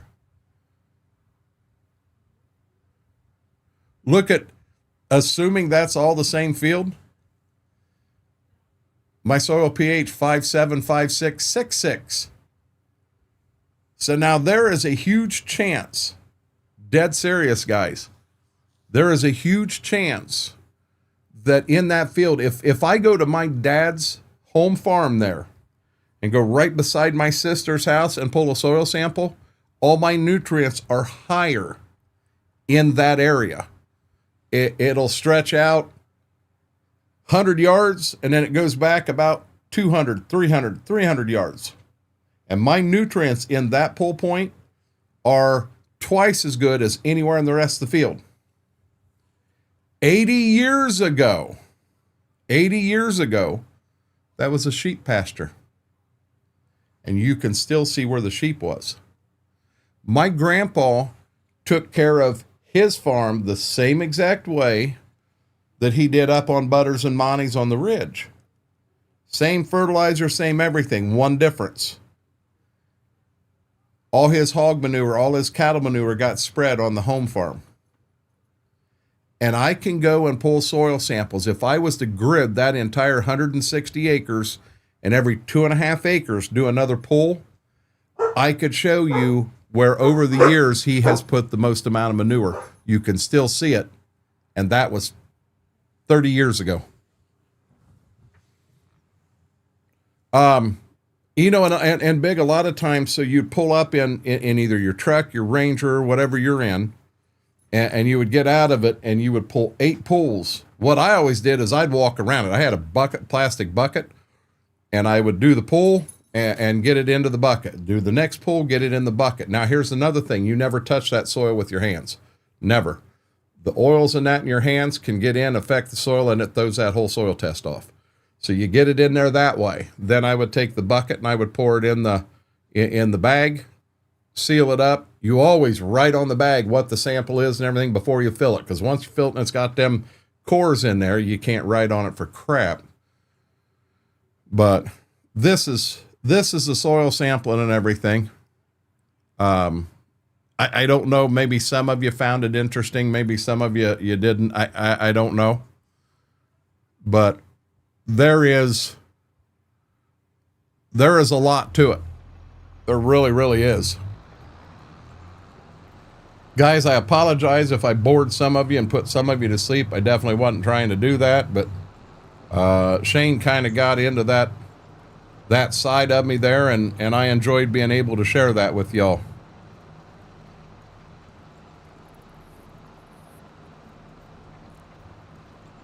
That's the side of me that some of the things that happen in this game, it just frustrates me, because that's not how you do it. You know, now what's funny, Big, you mentioned could have been taken on a clay hill. So now in my neck of the woods, we don't use rollers. We would not go over a field that just got planted and run a roller across it at all. We have enough clay in our soil here that a roller would cause compaction issues, and compaction is one of the number one robbers of yield. You go and you run, if I had a yield monitor in my combine, my yield on my end rows are 20% lower than what they are in the rest of the field. Well, on the end rows, you ran the combine, or you run the planter through to plant it, but you also turned around on it every time. When you combine, you turn around on it every time. The compaction level on your end rows is significantly higher than what it is in the rest of the field. By taking a roller across our soil type, you're going to compact that seed in. You may get a couple that you do add better seed to soil contact, but the amount of compaction you'd add, you're going to hurt yourself in the long run. Deere grew up around field. I have no idea what's behind the scenes. Oh, Brandon, I just touched the surface. It will, Philip. One couldn't take samples, and we couldn't be there to tell him or not to take samples. Play ridges. That happens. That happens. You know, but on here, rolling adds yield to the game. And in my neck of the woods, it does not. Now, there may be places in the world it does. Something a roller could help with is like the rocks in this field. By hitting it with a roller, you may bury some of them rocks. You know, your damage total is still on. My damage total. Oh, hell. Hold on. I didn't realize that was still on there.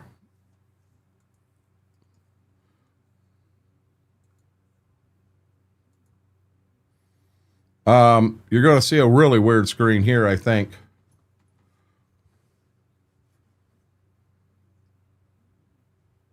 That wasn't the right screen.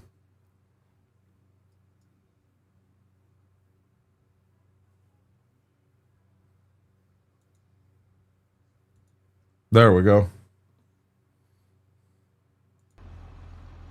Mac Power, I never realized that.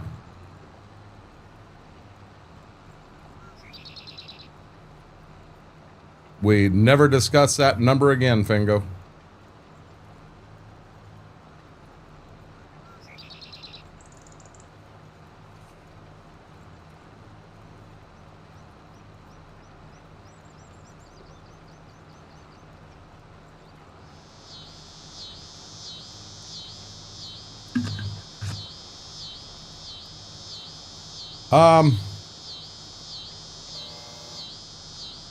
Big, I can't argue that one. I could see there being a benefit to that. As long as you had plenty of hay out there. You know, most of the time when we're planting too heavy anyway. Guys in my grandpa used to say 90 pound of beans an acre. If you're not planting 90 pound an acre, you're not planting. So I'm going to give you an idea. Let's take a seed size of 3,000 seeds a pound. That's a fair number. 28, you start getting bigger. 32, you start getting smaller. 3,000's fair. 3,000 times 90 pounds. It's 270,000 seeds an acre through a drill. 270,000. You want to know how many I planted through a drill last year? 170. 170,000. I planted 100,000 less than what my grandpa would plant.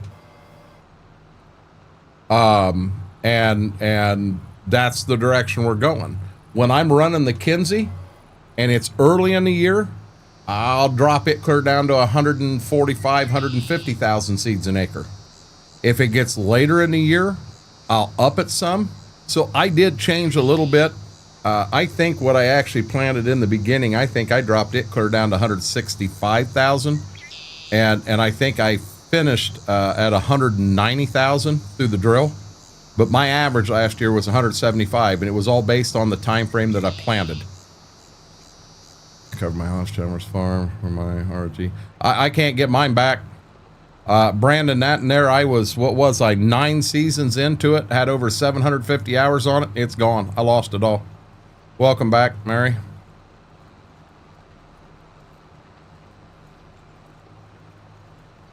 But, you know, it,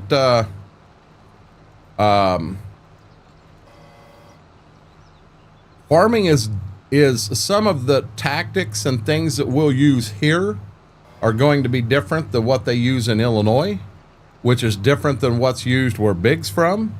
That could be different than upstate New York, Pennsylvania. You know, it's just different. I got rid of my OneDrive. It's gone, Brandon.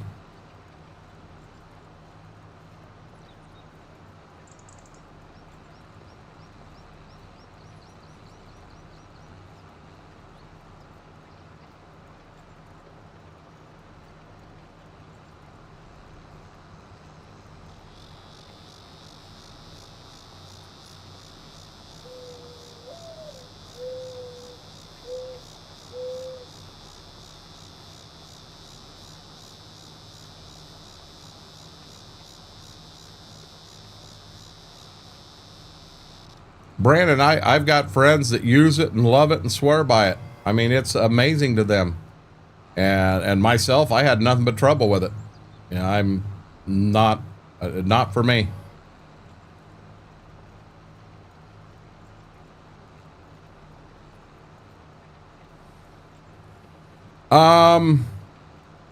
So like wheat for us, Big, we always had one field that was certified. So we bought new wheat for one, could be a 30, 40 acre field. That was always the last field we harvested, and that was what we kept our seed for the next year. So, you know, back in them days, we had 300-400 acres of wheat out. And one field was always certified. The rest was from 1 year out. Now, when you start taking wheat and you buy it 1 year and then you just continue to save year after year after year, all of a sudden you can open yourself up to some diseases that show up that you don't normally see when you get too far out from certified wheat.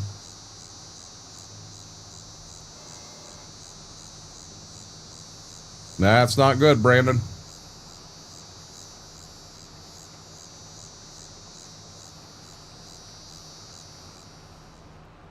No clue, Philip. It's something that YouTube does.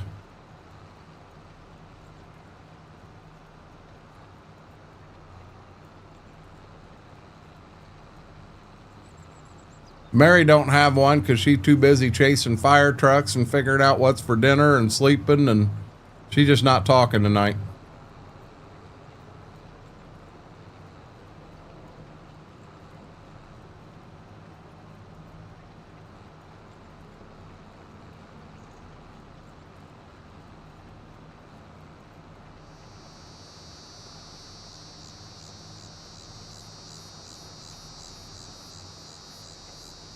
Yeah, throw on your slippers, put a hat over your rollers, and go see what's on fire if you're that nosy.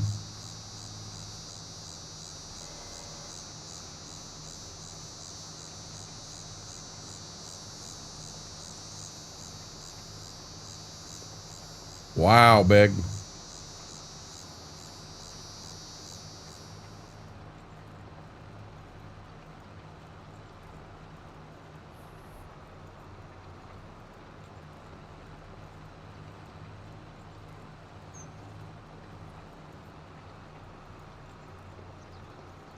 That's human nature, though, Shy Guy.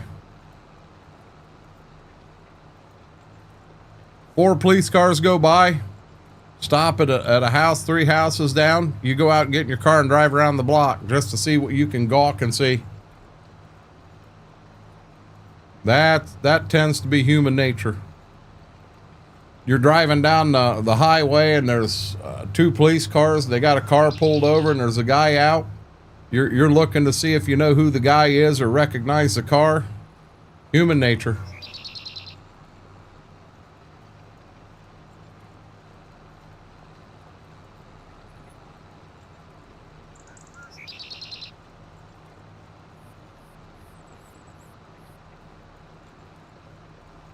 See? Gawking. Maybe we need to change Mary's name to Gawker.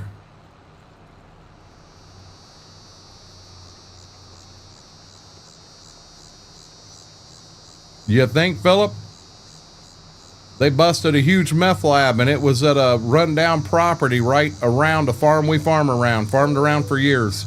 So, wrong again. Damn, Shy Guy.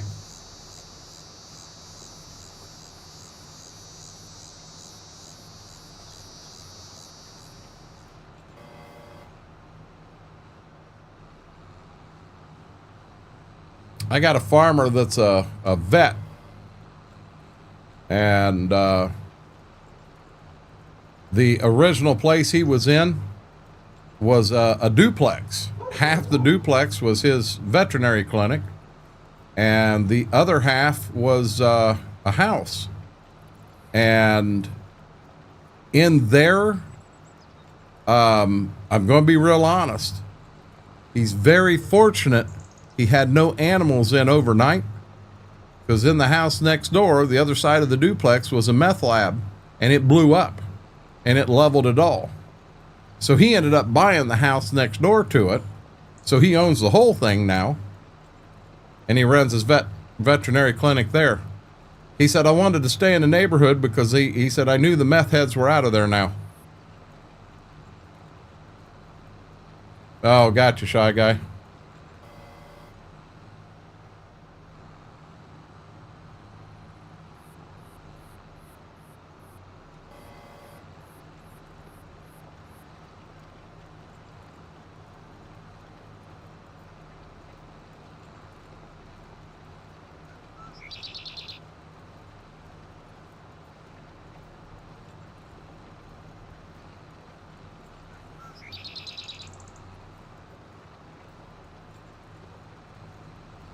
I may have to step away for a minute to get me like just a peanut butter sandwich or something.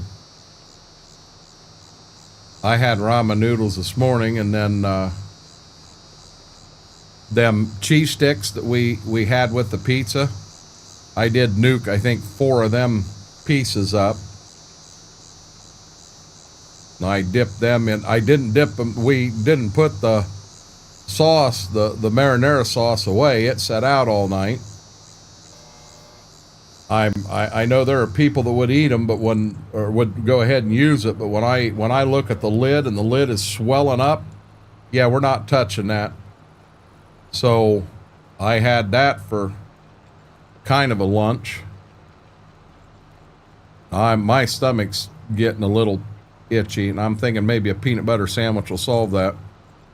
Bobby, I'm serious. I threw it all away. It made me sick. They saw the light change their ways.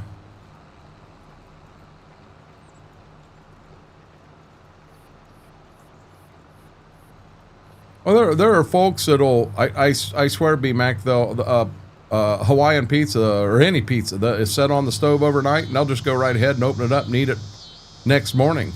If it wasn't in the fridge, I mean, I was Safe Surf qualified when I worked at Meijer. I'm not touching that. Not touching that at all. Yeah, what it was, Bobby, the sauce they use on their pizza, it's a Mexican restaurant and a pizza place. And the sauce they use is just so spicy, it rocked my stomach. It rocked it something fierce. Yeah, and I don't like cold pizza. I know, I'm the weirdo of the group here. I don't like cold pizza. Never had meat sauce wine before. Have I? No. You know, and Mama even made the comment. She's like, I didn't think of, I let her choose whether we ordered there or the gas station. And the problem we get with the gas station, one time you get a decent pizza and one time you get an absolute shit pizza. And you never know what it's going to be when you order it. She didn't want to take that chance. I understand that. I have some out on the porch, winter fridge. Oh, that's you're keeping the temperature controlled though, B-Mac.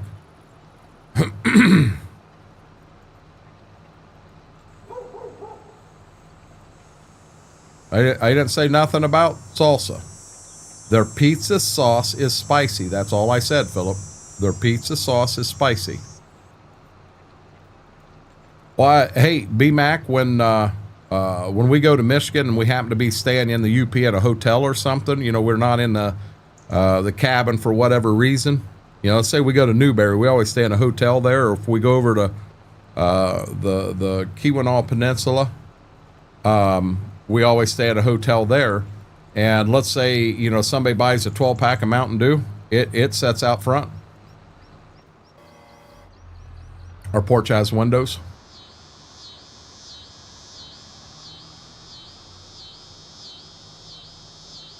Now, I'm going to be honest, I'm probably going to use GPS in this field just to be lazy, in all honesty.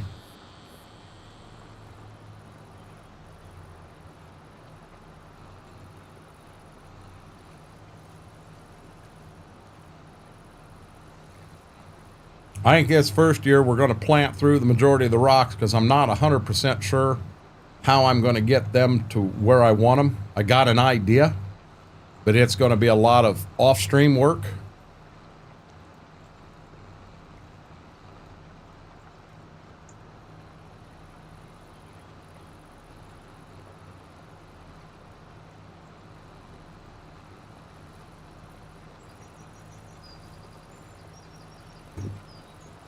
Oh, hell no. This map's got a lot of rocks on it, man. There's a lot of rocks on here.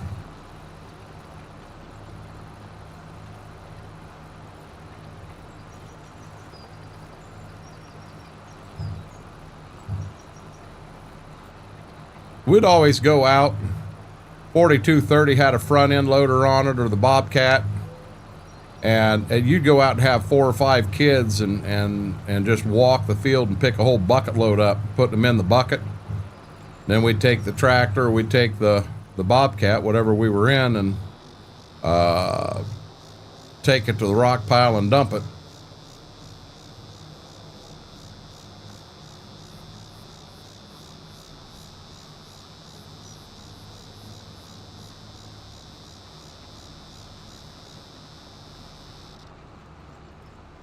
Now you want a piece? I didn't remind you of that pizza. I didn't know that pizza was there, B-Mac. You can't put that on me, buddy.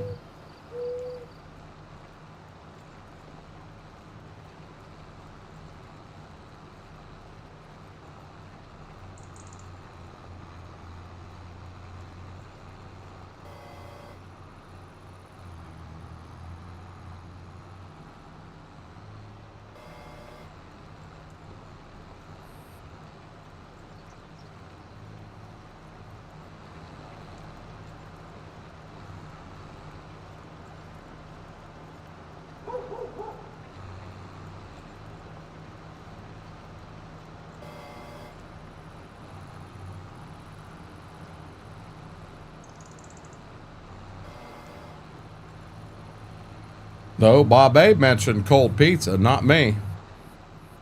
No, not at all, Brady. Not at all. For me, so, and Schwoke can verify this. When I go to Schwoke's, I get a pizza, and then I always get a big order of scooter bread too. And the scooter bread is what I end up taking home. I struggle with trying to rewarm pizza. I have had some that I was able to get through rewarming it, but I'm not a fan of it at all. But the pizza I eat there while it's warm. You know, I want that pizza warm.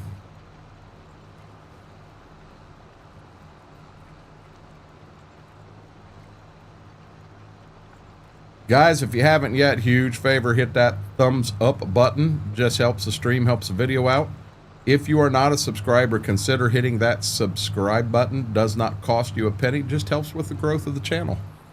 We're doing everything we can to hit our goal of 1,500. I'm debating whether we're doing a second stream tonight or not, because I do have to meet hashtag Team Austin in the Columbus area tomorrow, and it would make for a long day for me if I'm up till 3 o'clock in the morning and then turn around, drive down there to meet him. There is a chance my father-in-law may ride along with me. I don't know yet. It was discussed. We'll see what happens there.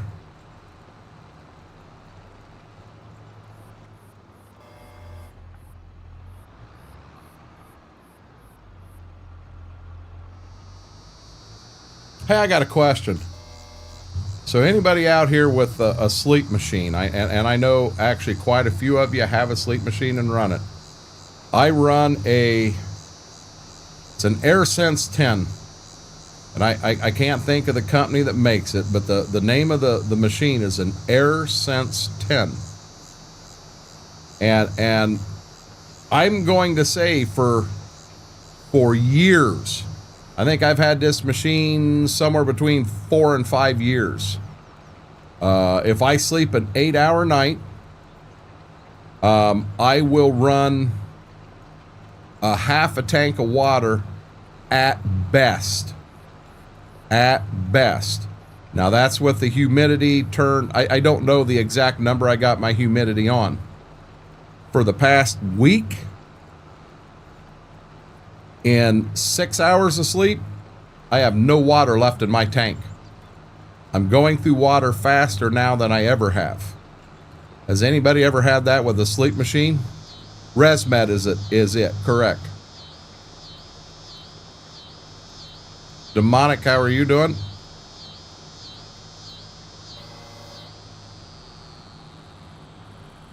Yeah, so me Mac Power, in 6 hours, the last 2 nights, I've burnt through an entire tank, and that has never been the case. And that's why I don't fully understand what's going on.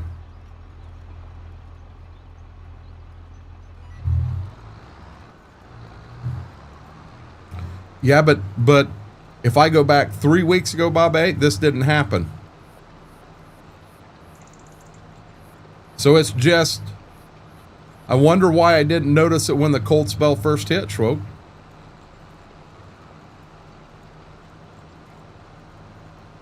I have been going above and beyond trying to stay hydrated.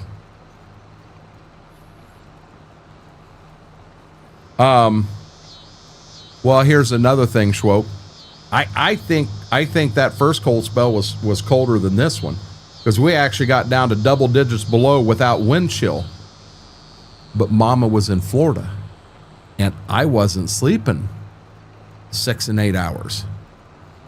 I may have been getting 3-4 hours of sleep and ended up catching a nap in the afternoon And that would explain it. I wasn't sleeping as much. I wasn't sleeping as much at all. I just think here, last night, I got a good night of sleep. I thought I was a little short the night before because I got up early, but, you know.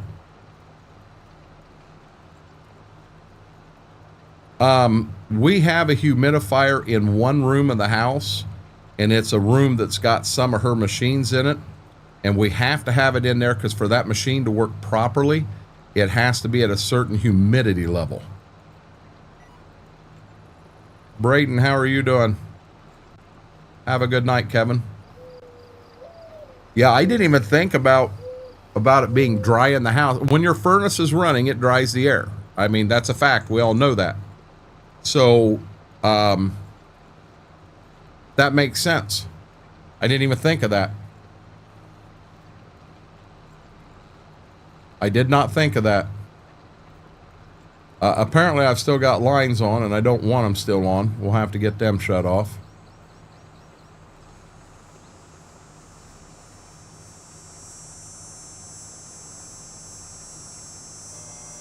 Steel City, how are you doing?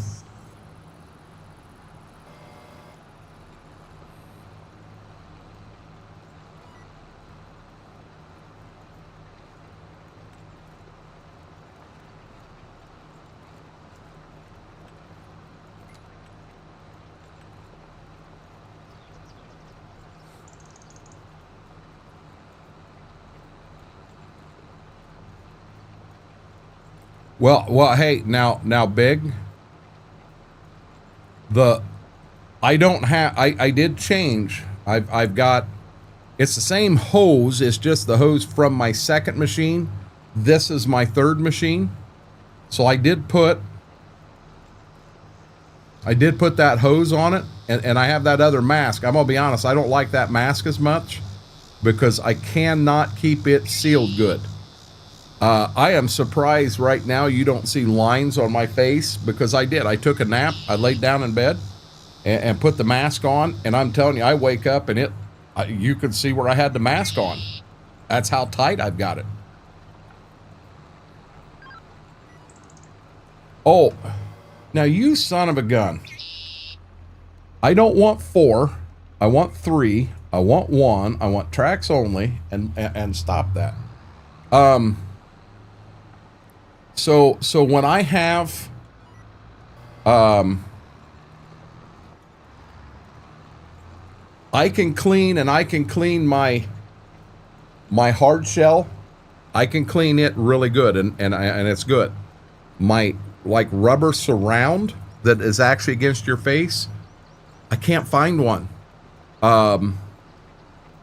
Quatra. I believe it's also ResMed Quatra Pro Extra Large. I'd almost have to get the mask. I can find small, medium, and large. I cannot find extra large. If I could find extra large, this piece up top that's broken, I can replace that piece for $15. I can get a new one and put it in and not have the co-band holding that together. The blue headgear, I have 2 of them brand new. Haven't even taken them out of the bag yet. Hell, I bought them years ago. I've never needed them, never used them. So I could replace it if I could find that front. I can't find the front. Oh, and hey, Mac Power, that's the problem I'm having right there.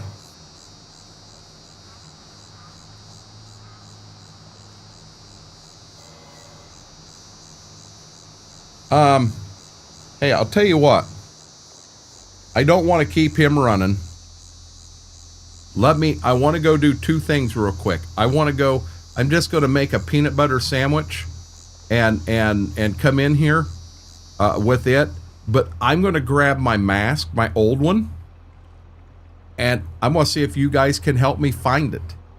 If you can find that rubber seal I need, I'm good to go. I can take the pieces that are sketchy, I can fix them. I can make them work.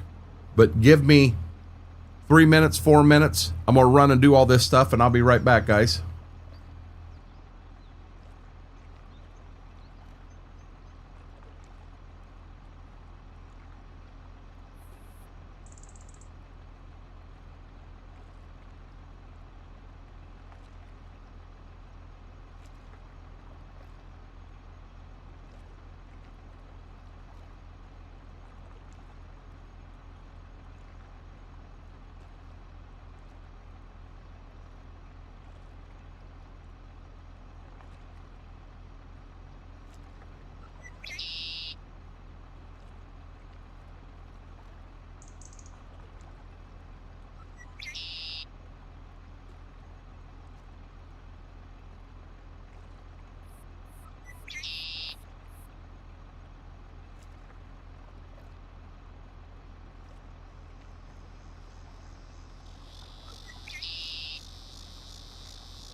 Okay. Do you have a? No, I don't have.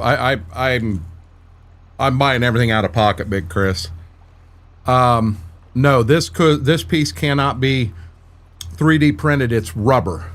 Give me 1 second. Let me catch up here.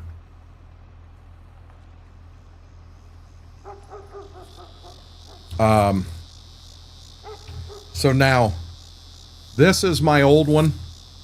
So that there is what plugs into the machine, and it right down here, it's got where it's a heated hose. Now, don't run on me. You remember I told you this mask is bad. It is bad. This mask is bad. The whole top is held on by co-band. Now there is a piece that goes right here that these rubber things hook to, and it is broken. You get my peanut butter sandwich, and me and you gonna wrestle. And Chad's gonna root for you, punk. So that night, in the middle of the night, I didn't fiddle around. I threw co-band on it. Now I found I can buy this plastic piece. Not a big deal. I can buy it cheap.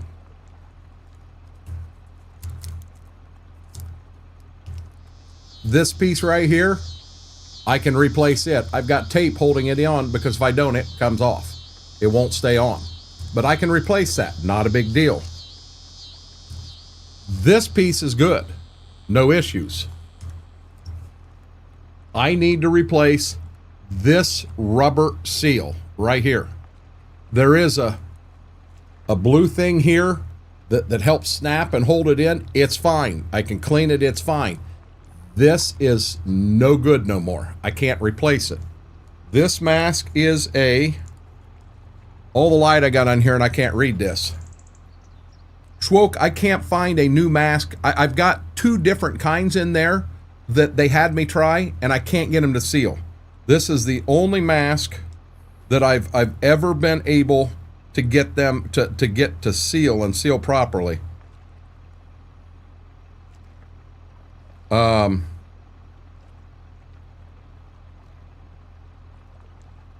What in the living?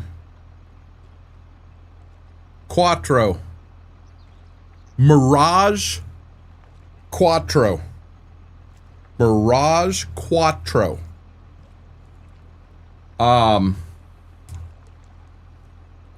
Say it, you have to shave. I don't have to with this, Schwoke. This stays sealed. I get good grades every night with this one. If anybody can find a Mirage Quattro, that's what it is, B-Mac. Okay, but can you find the rubber seal extra large? Not large, extra large. I've looked at 1-800 CPAP. I've looked at Amazon. I've looked everywhere, and all I can find is large. I've got a large one in there. It won't fit. I don't understand it. Now, Schwoke, I won't argue. The shaving thing they said would help, but I never had a problem with that one, and that's what frustrates me. Keep in mind, that mask there, that's the one they gave me when I got my first machine. That's been almost 15 years ago. So that mask is 15 years old. Now, they have a new mask out that I would like to try it. But I got to find a medical supply place around here that I haven't fought with to do that one. Let me keep farming here. So the place in Findlay, Schwoke, I went up, still have canceled checks, still have everything. I went up there, and this is when I got my third machine. It was phased out in 23. Is that what it was? Shit. So when I got it, I said, I had money at the time. I said, I want to pay for everything. The machine, the supplies, everything. I want no bills. I wrote a check for, I think, $2,300 to them. I wrote it to them. I have the canceled check. paid in full. I'd received no bills. 2 months later, I started getting bills and bills and bills. They tried to take it to collections. I fought it, went through with the canceled check and all. They dropped it. But I can't, I'm not allowed in there anymore. They won't sell me anything. Because I was right. I was right that time. I didn't short them. I paid everything in the beginning. Remedy Airfit F20. Okay, so the F20, Mac Power, the F20 is, I believe, the one I'm looking at. I have it in Amazon cart. But I would love on something like this. So this one here, it's full face. It wraps underneath everything. The one I'm using now is a little more like this, and where it's leaking is up here. And this is different in how it connects than what that is. And I can't get it to pull a little tighter up there to try to stop that from leaking. Down here, I can pull tighter and I don't leak. The other one they gave me is even smaller yet. Oh my God, I have a hell of a time with that one. F30. ResMed F20. I am, Bobby.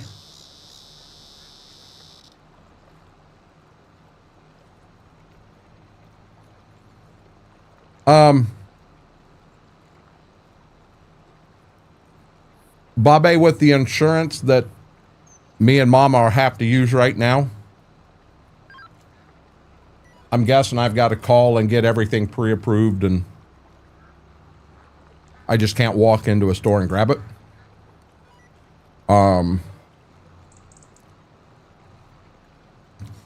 Oh, you guys should have seen me. Guys, the first one, when I got my very first machine, what they really wanted me to run was this nose piece. It just went over your nose. No way in heck. It started putting air in there, and I felt like my eyes was bulging and going to flop out on my face. Yeah, I ripped that off quick. I'm like, this is not an option. I'm a bad mouth breather. Now, where I run into problems, as hard as I try to keep my mouth closed when I'm sleeping, it'll open up. And then all of a sudden I get dry tongue, dry throat, all of that stuff. B-Mac, you and I have talked about that chin strap. The only thing that scares me about that chin strap, so if I put a chin strap on, you know, if I'm laying in bed thinking I'm getting ready to, you know, for an all-out blitz with my chin strap and my face mask and everything on, what happens in the middle of the night when my nose, my sinuses get plugged, and I got a chin strap on that won't let me breathe through my mouth? That the night I die? Can't eat a peanut butter sandwich. What are you talking about?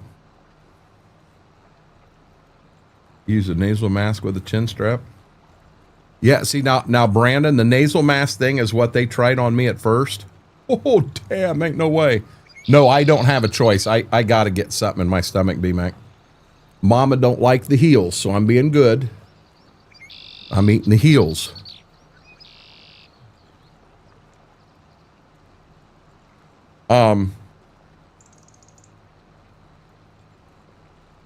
Okay.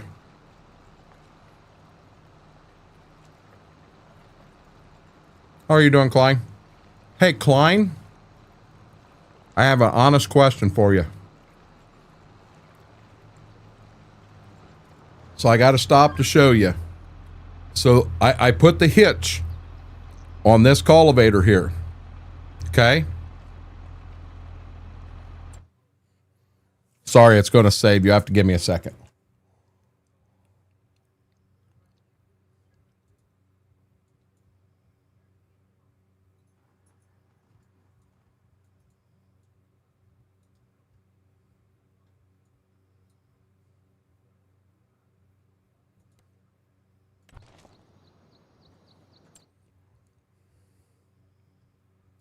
Heavens of mercy. Let's try up here. So this mod here come out today. Brilliant packer, okay, hooks right up to the hitch of this one. It'll hook up to the tractor. It will not hook up to the hitch of that Great Plains, and I don't know why.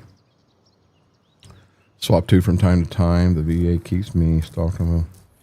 So, Brandon, maybe I need to talk to the VA.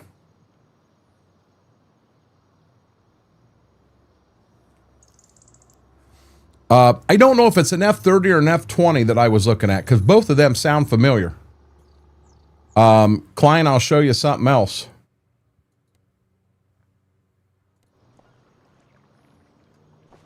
Jumping on the bed again.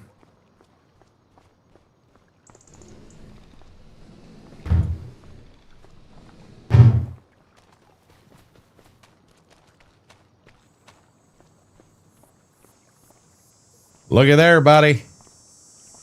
285 with singles. So, guys, to anyone that don't know it, that mod right there, you could only get it with great big fat tires on it. I wanted row crop tires. Yes, I was military, Mac Power. But it was, I couldn't get row crop tires on it, and Klein's got row crop tires on it for me. So we got rid of that brand new one we had, and we got this one here. Thank you, Klein. I appreciate it. What house mod's that? It's not a mod. It's whatever was in the game, Philip. F30 goes under it. I forgot about that, VA. So, well, so here's what here's where we're at. I have never walked into the VA in my life. I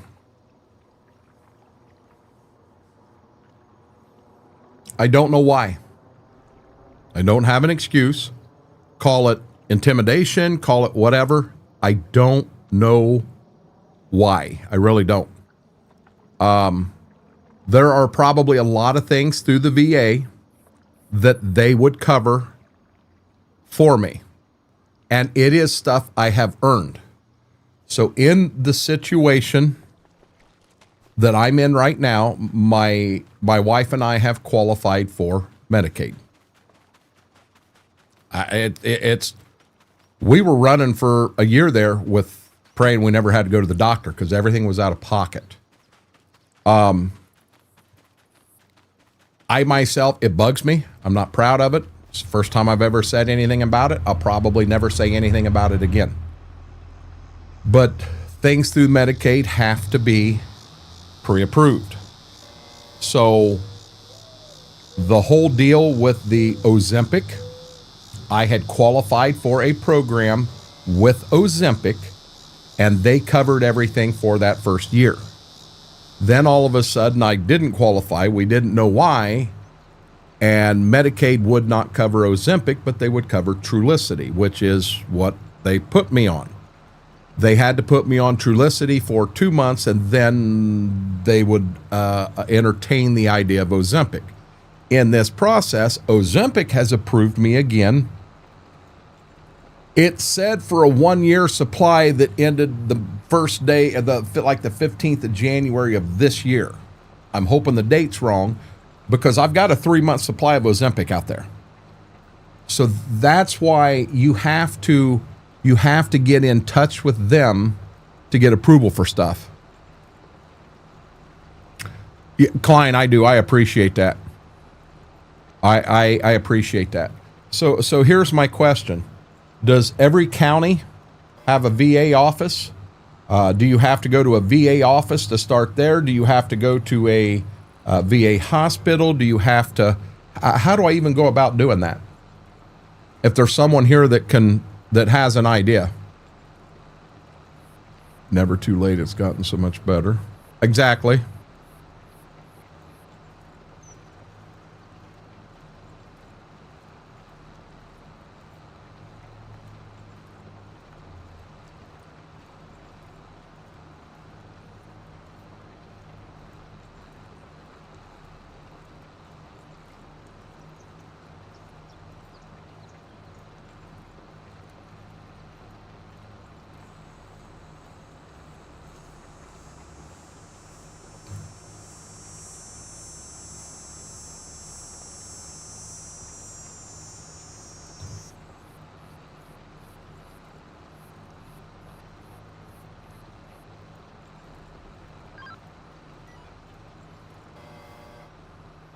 Now we're running GPS and Mary's out chasing firefighters.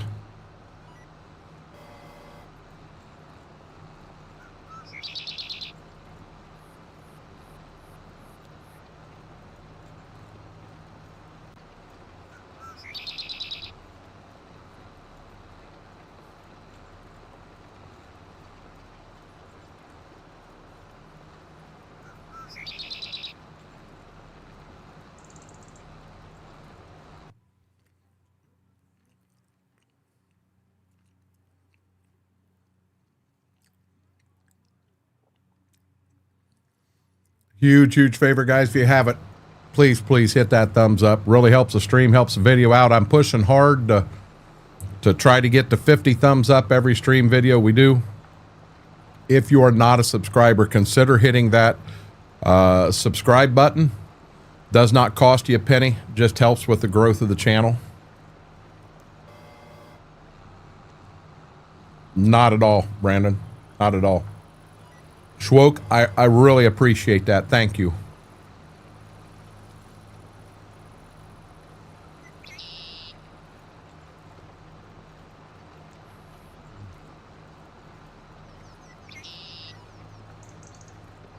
That's what I need to do. The whole VA thing, it's something that I have earned from my service.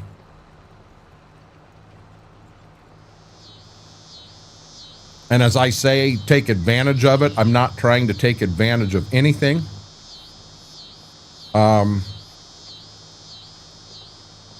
Just simply trying to utilize something, a tool that should be in my tool chest. No, I don't have any problem at all, Brandon.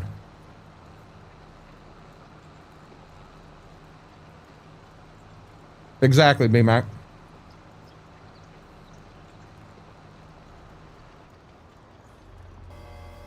I don't even know what you're talking about, Waldy. We've kind of been having a discussion about sleep machines and sleep machine masks. I'm in that conversation.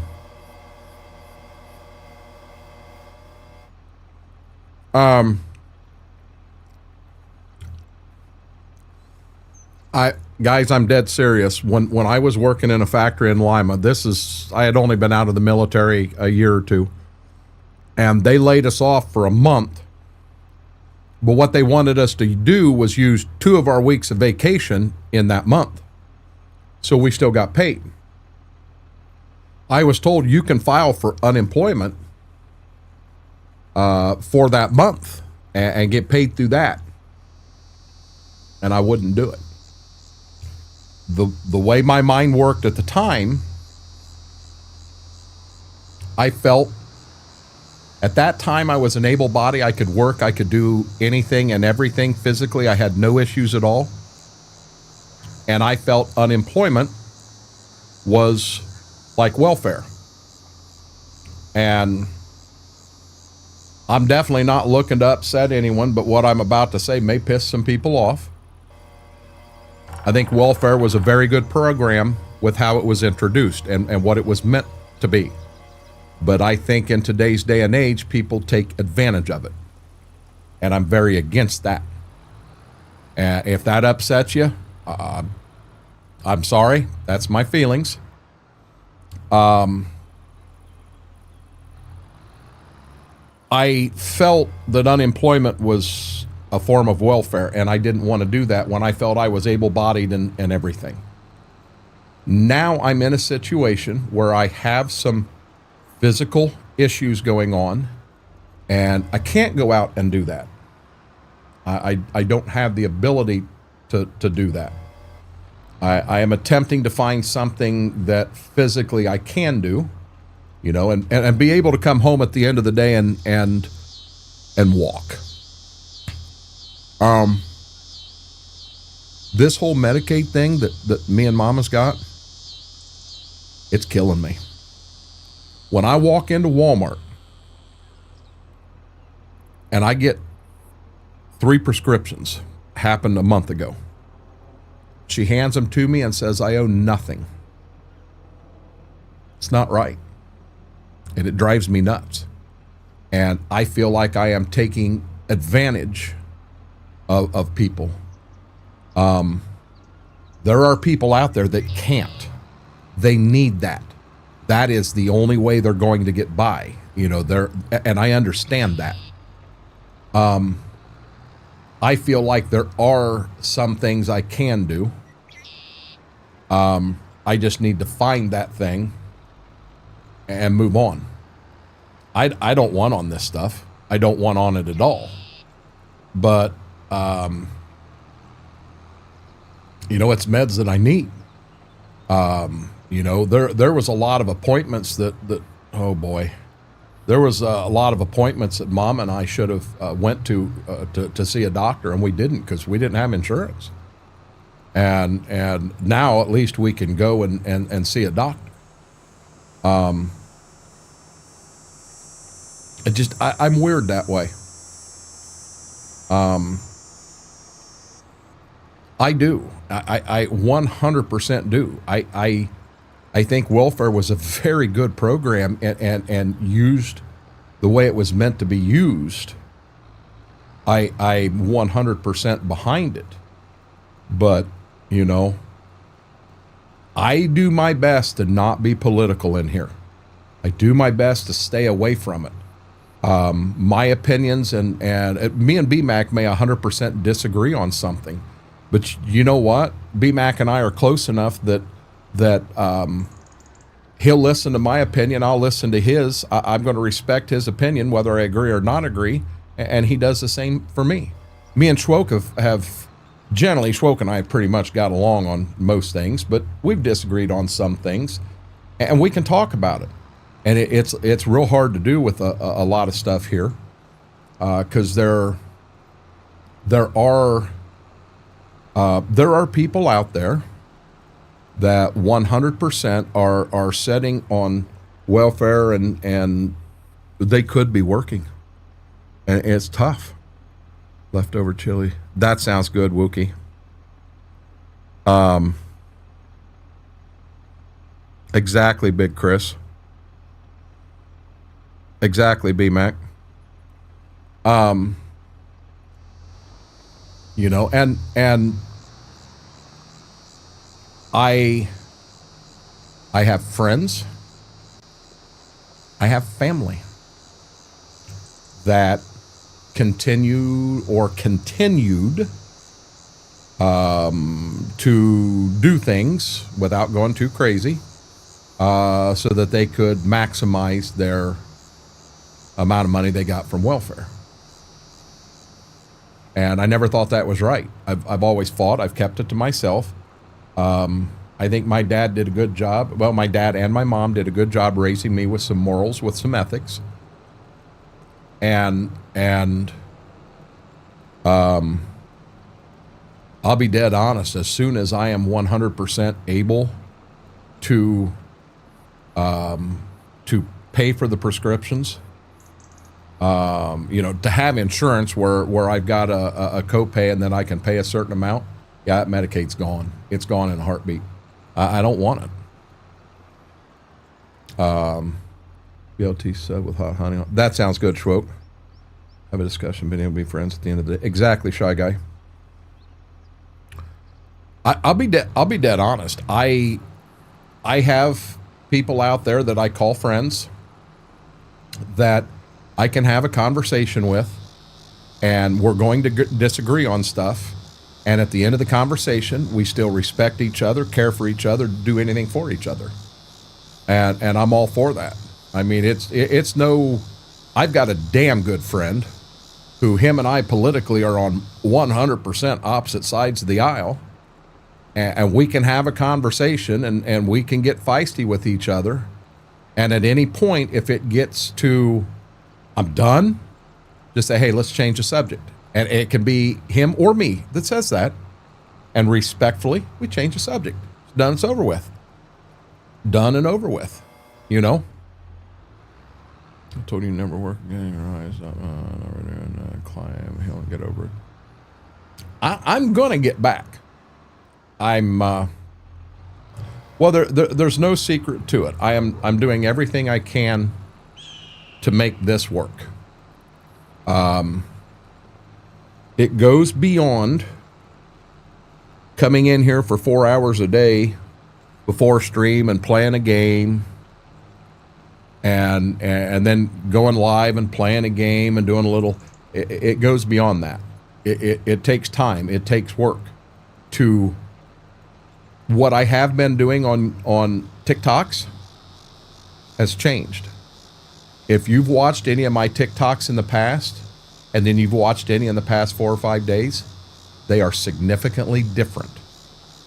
Now, I can't pump out, I can't do 2 weeks worth of TikToks in 30 minutes now. For me to do a week's worth of TikToks may take an hour and a half, but I am trying to focus a little more on the quality and not the quantity. I'm trying to put out the right things. But I'm going to do everything I can to make this work, and I'm going to try to find something on the outside that will work with the hours that I've got going on here to get back on. I don't have to be on top. I just don't want to be on bottom. I don't talk about our show. Come on. But there again, Wookie, you and I are close enough that if we ever had a conversation, I personally don't care what your beliefs and thoughts and everything are. I'm going to respect your opinions, your decisions, and I'm sure we're going to agree on some things. I'm sure we're going to disagree on some things. But at the end of the day, when it's over, we're friends. Plain and simple, we're friends. You know, that goes a long way.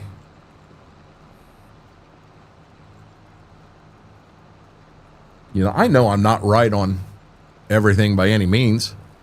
My belief on something that may have happened today, I'll throw this out there. I'm going to throw it out, but we are not going to talk about it at all.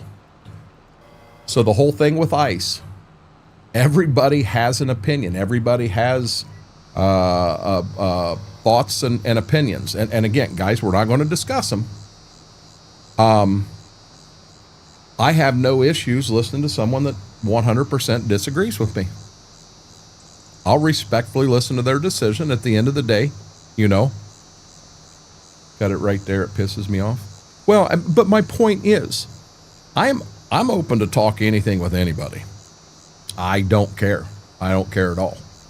I am 100% open. I am also better eat this sandwich before it gets hard.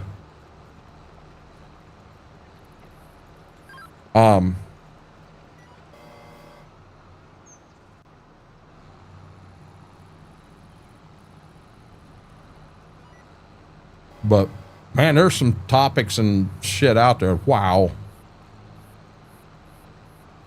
She was up there looking, wasn't she? No.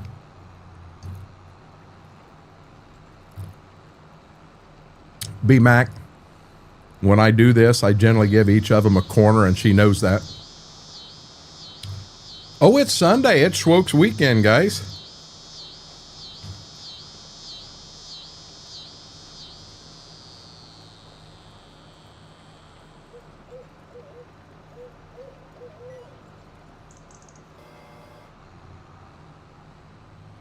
John, you're so far behind, I'm going to be real honest with you. I don't even know what the hell you're talking about. Oh, I spoil him to death, B-Mac. You know that. Oh, he's jogging home, B-Mac. Yeah, Schwoke jogs home from work every night.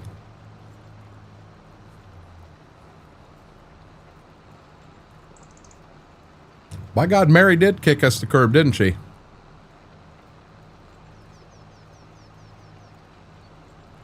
Oh, Klein, I don't even want to, you know what I'm saying?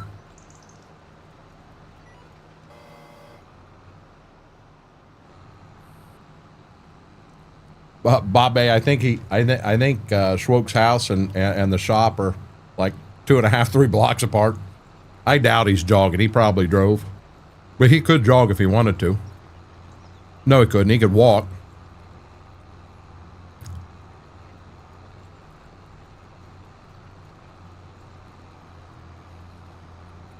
You ain't giving up, are you?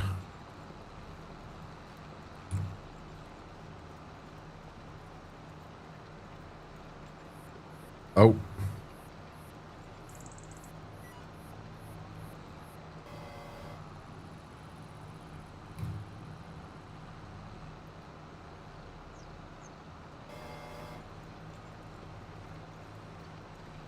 Man, that does sound good, Wookie.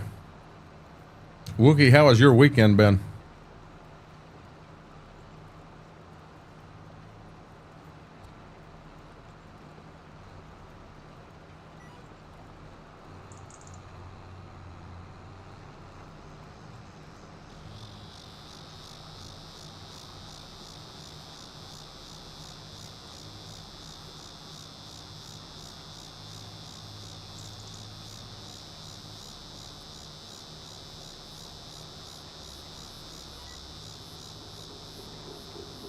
Dog's home. Most bears chasing him. Then he's sprinting. I don't think me or Schwoke's sprinting anywhere anytime soon. Shy Guy can't argue that neither. Well, everyone's entitled to an opinion. And in that person's mind, their opinion's right. You know. I understand that. Understand it 100%. The world we live in. If you're older, you can definitely say it's not the same world that you were born into.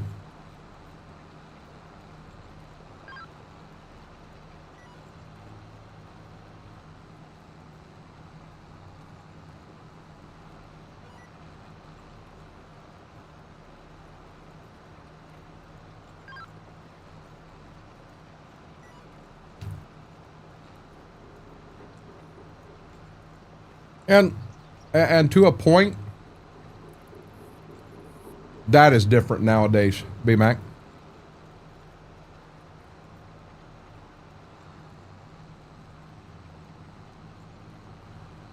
I have seen videos on YouTube of people making money bragging about how they're treating their mother, their father, their elderly neighbor, their what have you. I'd have made a video like that, I wouldn't be here right now. My dad would have ended me.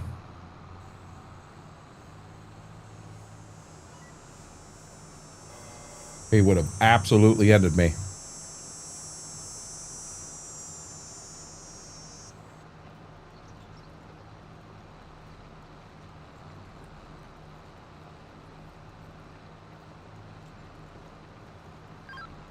You know, I was taught respect my elders.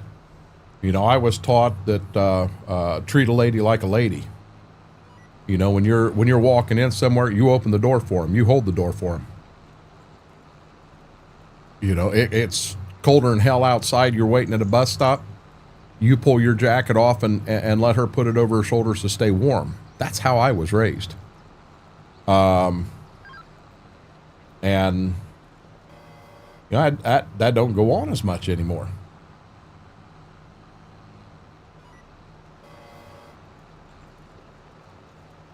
I'm not going to say it doesn't go on. It does, just not like it used to. Okay. Want to stop the tractor. Get up here. Good girl. Come on. Come on, lazy. Good boy.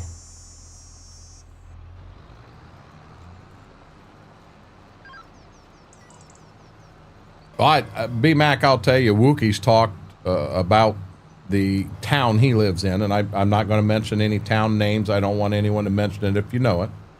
But he's told me some stories about some things that go on there. Man, that's scary. Brady's a pretty damn good kid. He really is. He really is. And it's hard to blame an entire generation. It's hard to blame it's hard to blame whether you were born in the city, the country, a big town, a small town, because stuff can change. Stuff can change. Just my opinion. Agree, disagree? The majority of it comes from the environment. That young soul is raised, and their entire environment, their parenting, what goes on around them, what they see, what is acceptable, not acceptable in how they are growing up, dictates a lot of that child. Exactly, Fingo. Can I get in my drawer? Can I get in my drawer?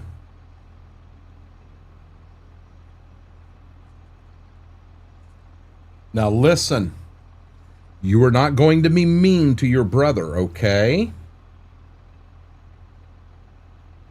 Good girl. Good girl.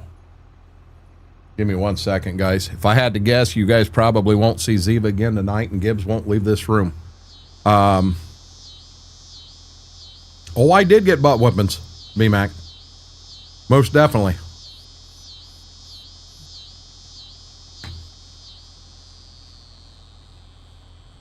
And Wookie, that's their environment. That's what they see. That's what they think is right. That's what they think is cool.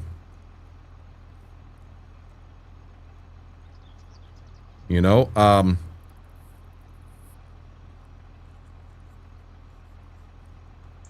to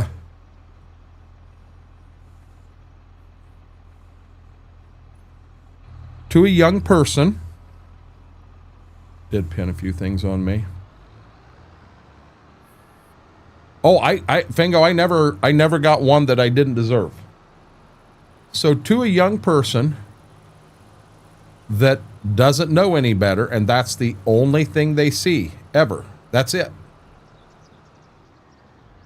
Their uncle was in a gang. Their dad was in a gang. To them, that's right. That's how life is. That's what it's supposed to be. And you don't have to be in a big city, inner city, for that to be a thing. We had some young kids around here that thought they were going to start a gang. And they thought they were going to go around, tag a bunch of buildings, the old fertilized plant, the old elevator, and they were going to tag this stuff, tagging signs, and let's just say that problem got solved. Nobody got hurt. Nobody went to the hospital. Nobody had to go to jail. I don't have all the details because there's a lot of hearsay. And in my neck of the woods, that is hearsay. You just keep to yourself and you move on. But that's how it works around here. I'm not saying that's right. I'm not saying that's the only way. But in my environment, that's all we've ever known. There's a good old boys club. You can argue it. You can fight it. You can say it's bad. There's a good old boys club. And it's been around for years. And in my neck of the woods, it ain't going nowhere. It's going to be here.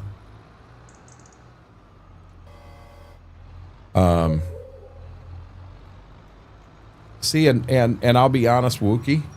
So your city, Detroit had a lot of issues, and Detroit really attempted. They went downtown and they wanted to clean that downtown up to try to make Detroit more inviting and bring more people in and what have you.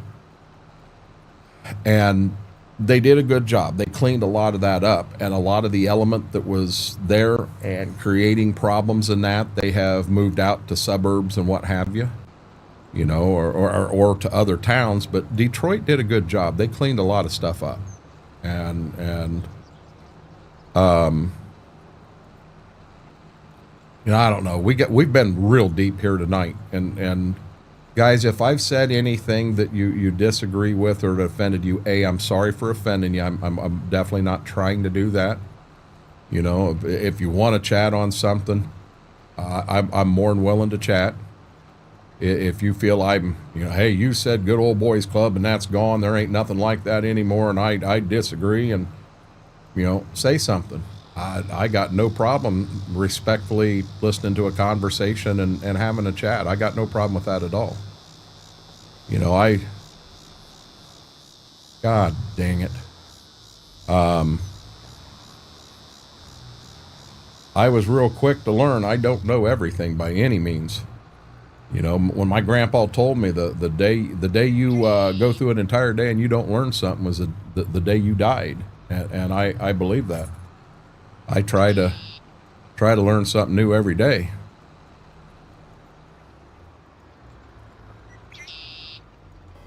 Man, enough of this sad talk getting people down. How was everybody's weekend?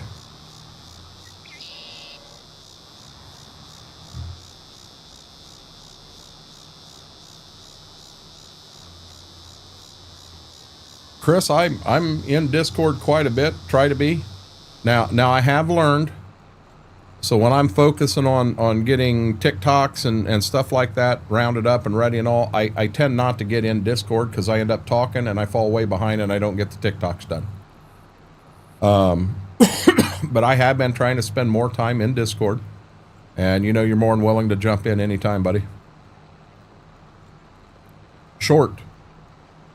It was short weekend, wasn't it, B-Mac? What you gonna warm up to? Oh, Brandon, yours didn't fly by once. And you handled it. You owned it, Klein. How much snow did you end up getting, Laura? Oh, mid-20s. B-Mac, I went outside today. When I took them out to pee, I never should have done what I did, and I know that. I'm liable to get shot for it here. But when I took them out to pee, it was like 15, 16 degrees here. And I went out with my hooded flannel. It's a button-up flannel shirt with a hood on it. And my shorts and work boots. And it felt good. It felt good. Now, tonight, when I took the last of we had some cardboard boxes that I had kind of gathered through the day to go to the trash. When I went to take it out, when I took the dogs out to go before stream, yeah, man, it's like temperature dropped 40 degrees. Awesome weekend, though. Got to watch you eat. Hey, Wookie, dead serious. I started out coming out the backside, and I ended up throwing up. And it wasn't the pineapple. I'm not saying that at all. The pizza sauce they use is so spicy, it lit me up. It hurt me. It hurt me. 39 on Thursday? You're having a serious heat wave. You did get snow. Yeah, Laura, in our big snowstorm here, I ended up here at the house. I had 17 inches on the back porch. I think that's what I put the picture of in Discord. B-Mac, you got me wanting to look. No, I know, B-Mac. Just getting over this shit. And what is our weekly? Daily. I do hit 33 on Friday. That's my warmest of the week. My days are 19, 28, 25, 17, 24, 33 is today till Friday. That's my highs. My lows are 5, 20, 7, 14, 9, -2. So on Friday, it's 33 degrees, and it drops to -2. And then after Friday, my highest temperature anywhere is 23, clear out till the 15th of February. Had a good weekend, just work. I will not flex. Flex what? Where you going to flex, Chris? They've got us pegged for a pretty good storm, B-Mac. My phone only shows a week. Smart ass, Chris, 60s. Max Soul Lovers with us will get his temperature. He beat you the other day. He flexed on you. Okay, damn it.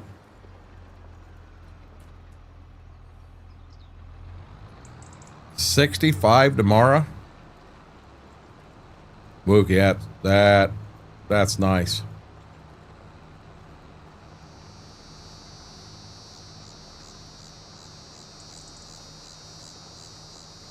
You know, I've got some stuff I want to get going on the farm, and I'm gonna tell you, I can't get anything moved on the farm right now from all the snow, and I'll be honest, I wouldn't want to be out trying to get things hooked up with all the cold we got right now.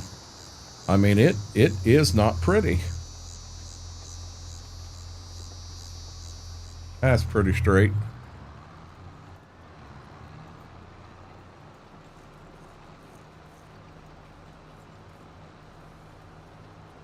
Oh, we'll get on Gage again soon.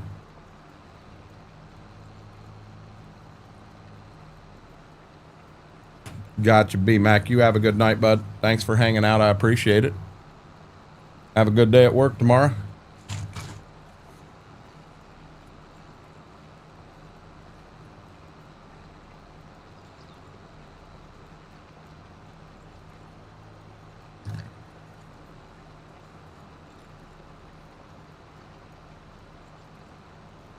I don't know if I can have it all cultivated by the end of stream, but I'll be damn close.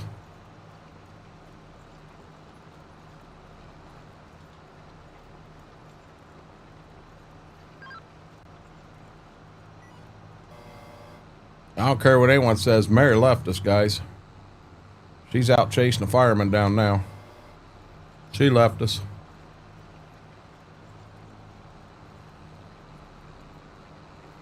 Oh, it does, Brandon.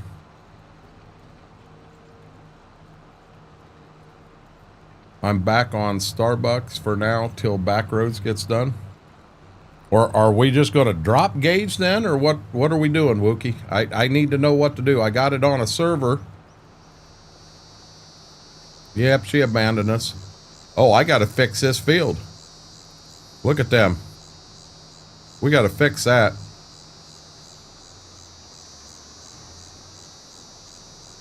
I wonder if I fix them right here.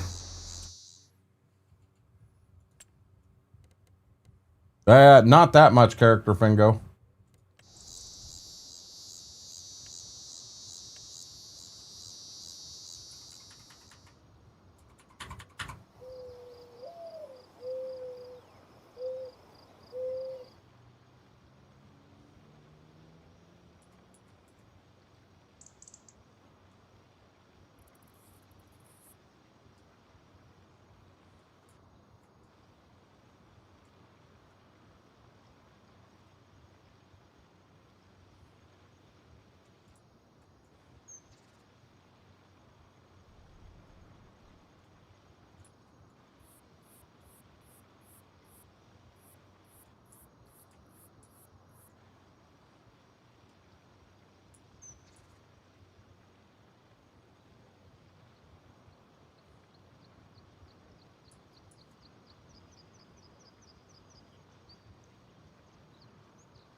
Hell, I forgot to do an entire damn field, guys.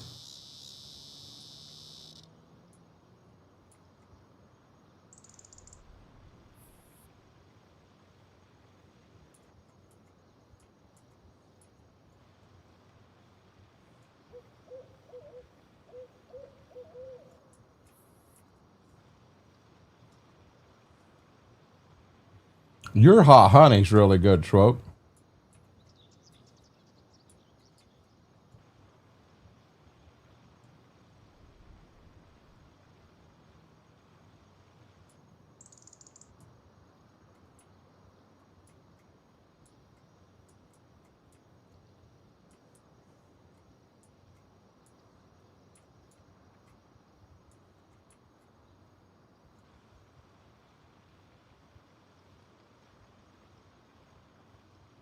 You gotta let me know when you're coming, Fingo.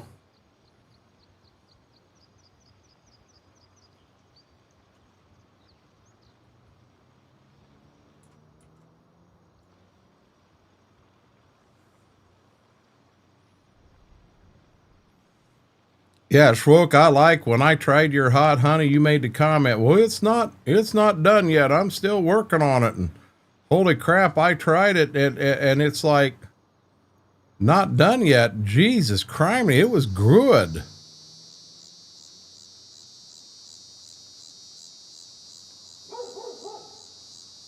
When are you coming, Chris?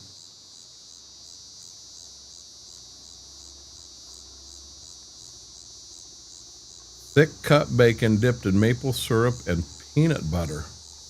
Never had that before, Bobby. That sounds good.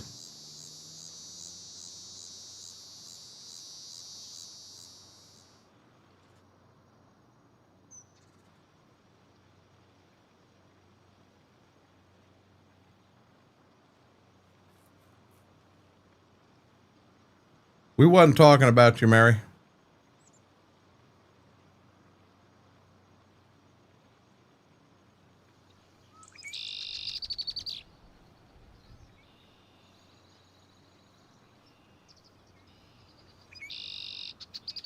So, Bobby, answer me this. It's thick cut bacon and it's fried. And then you are putting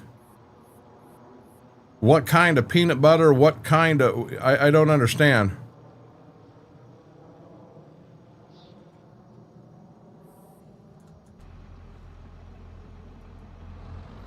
Okay, so it's just like taking bacon and pan frying it, and then dipping it in maple syrup, and then putting peanut butter on it.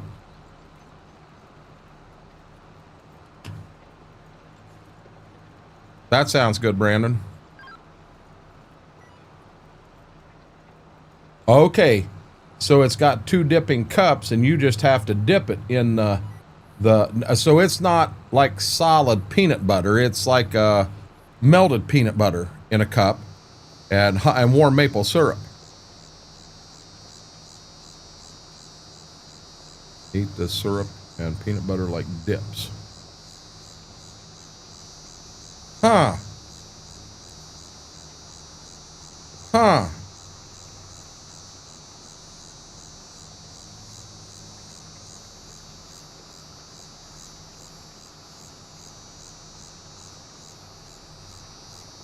I can't believe I missed a field back the lane. Forgot to do an entire damn field. Wow.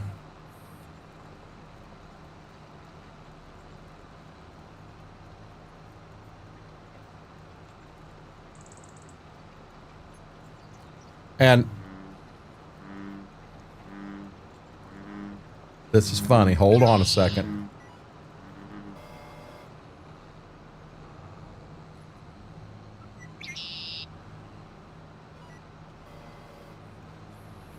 So he's right here, right beside me. She's laying over in the doorway with her rear end facing this way to make sure he don't go out to get her pig ear. I'm going to have to take it away from her if she's not going to do something with it.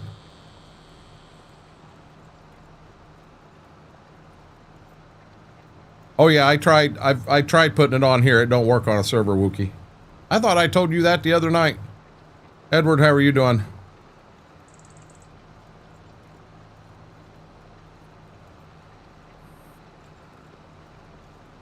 Hey, that's better than a McCrunchy, Bobby.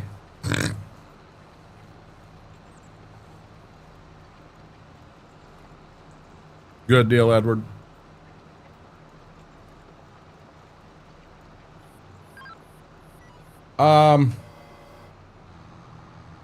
She don't guard her food, Mary. She don't guard her food at all. So like lunch, she didn't eat her lunch. So when we come in from going outside before stream, when I took the boxes out front, he ate half her lunch. So I took his bowl, put the turkey in it, and then I put what was left of hers on top of it. And that's his. This way he didn't get too much. And then hers, I put the turkey and gave her, and she ate it. Now what's funny, she does have a, she didn't touch it. She let him have it. She was fine. But when she's standing right there at it, it's hers. So while I put the food in to feed him, if he was to come over to her bowl to eat some, she would flip out. But if she goes over to his, he'll slide over and share it with her. They are on opposite ends of the spectrum here. So yes, she does have food aggression. This pig ear is, now he'll get that way over toys. She'll get a hold of a toy. You guys saw it the other night. She's on the end of the bed with a toy, and he's down here in the doorway looking up at her whining because he wanted that toy. And she'll go and she'll look away and she'll scratch at a tail or something, and he'll shoot up, grab that toy, and take off with it. He's the toy hound. Mayhem and stuff. I appreciate that, Wookie. John, that sounds good. A pig ear. It's a chew treat, Schwoke. It's an actual pig ear, and you chew it. It's not really rawhide. It's a pig ear. Schwoke, you've actually never seen a pig ear?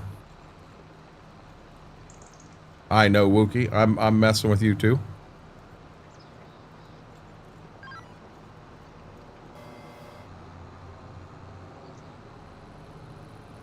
Oh, no. The reason I asked Schwoke, I was going to go grab it. I was going to bring it in here. Not touching that, Bob A. I want nothing to do with that.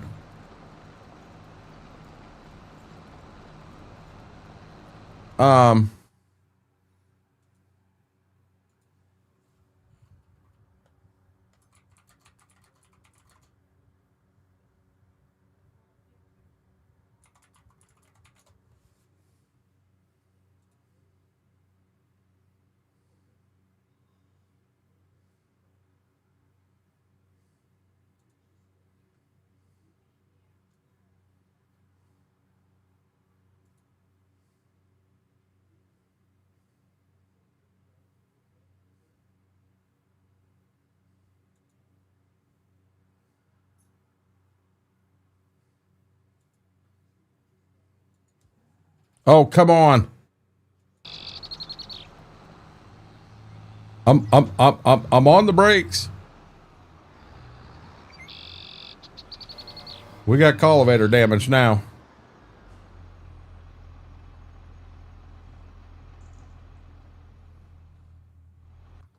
Schwoke, this here is a pig ear. That's all it is. It's an actual pig ear. I found one here, but it don't look as much like what I'm used to. But a pig ear, and they love it. Love it. Got you, Big Chris.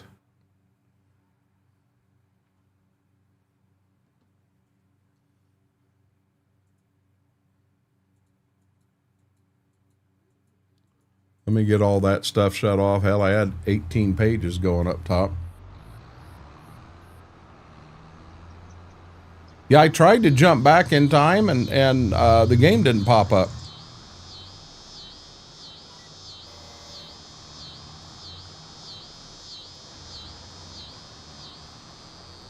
But what they're supposed to do is chew on it, kind of similar to what they do rawhide, Schwoke.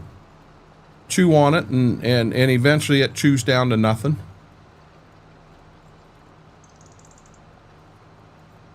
No, I did. I hit I hit the tab down below and the game didn't pop up. I hit it with the mouse twice, Klein. Game did not pop up. And when it did pop up and I was on the brake, it didn't recognize because I was on the brake before the game popped up and it never stopped. I ran her right into the tree line. Here in 15 minutes, John will yell at me for it, guys.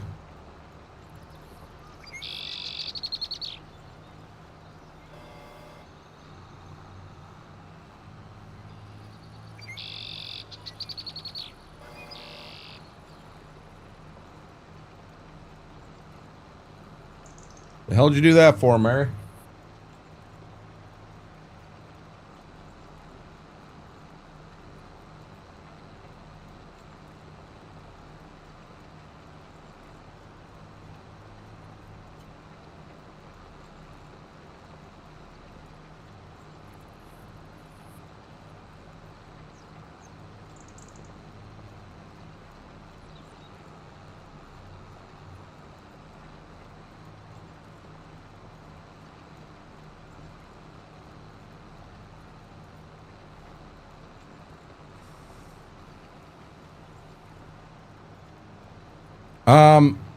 That's not really going to be a tillage tractor. I'm going to use that to do a lot of plant incline.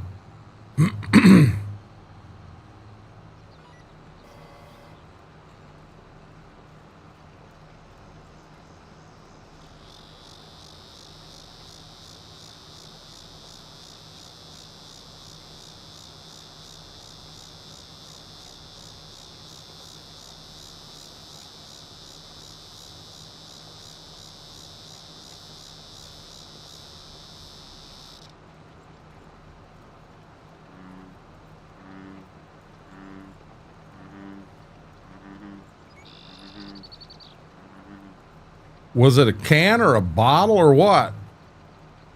I mean, our McDonald's here don't have canned or bottled stuff. When you get a pop there, it's from the fountain. You shake up a fountain glass or something and you got a problem.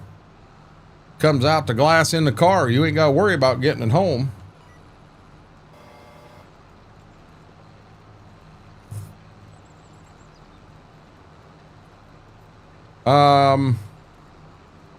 I don't think I'm got a quick hitch on anything on that Klein. I think I'm okay.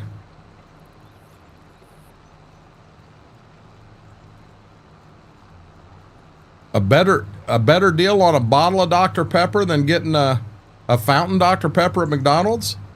Mary, I think our McDonald's down here, large drinks $1. Or was that just in the summertime? I haven't been to McDonald's in a while.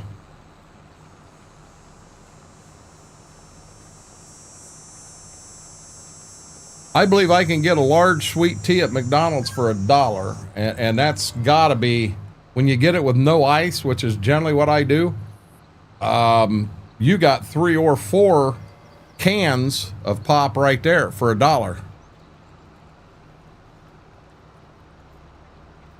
Did they go up? Austin, I did see you sent me a text, bud. I will get to it here. I will see you tomorrow.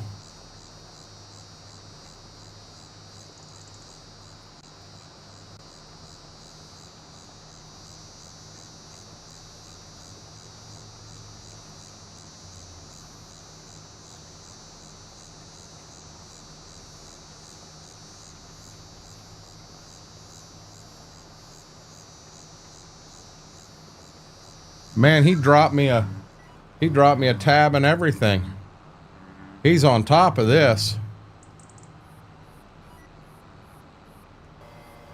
Austin, if your grandpa is with me tomorrow and he does want to eat, I will try to let you know as we're on our way down.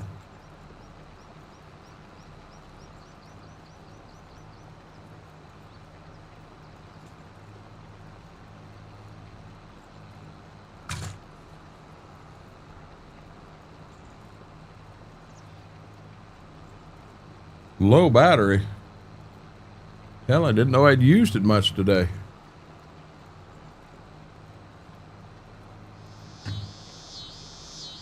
Not going to Cracker Barrel, Mary.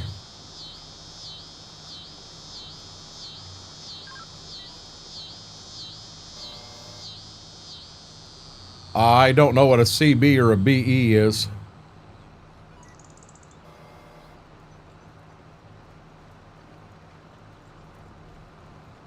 Cracker Barrel or Bob Evans. Now I do.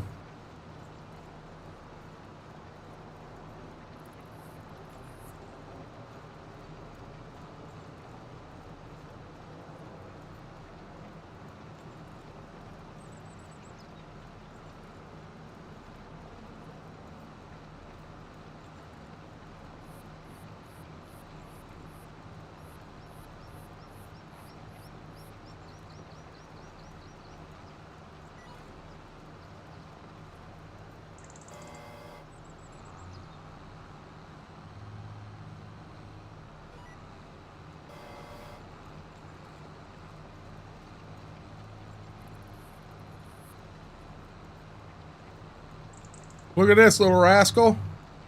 No phone.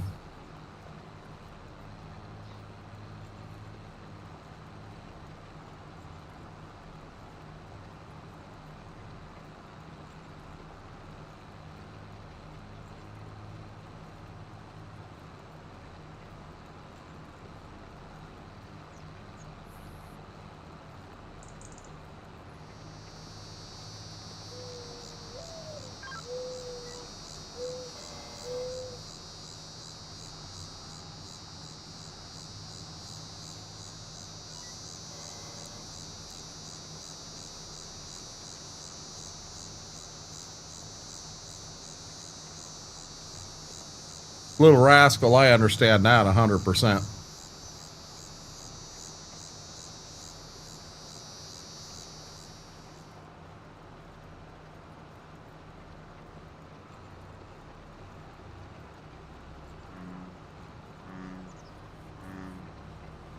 You've seen me get a call from my dad and take that.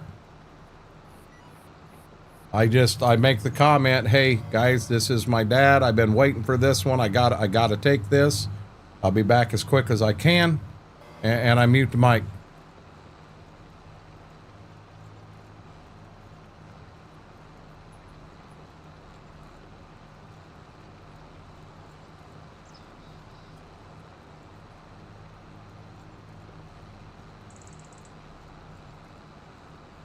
Baby.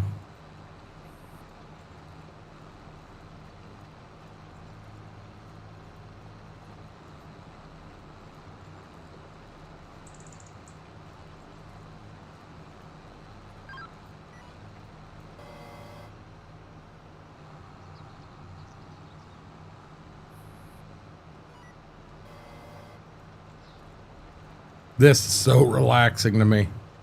God, this is so relaxing.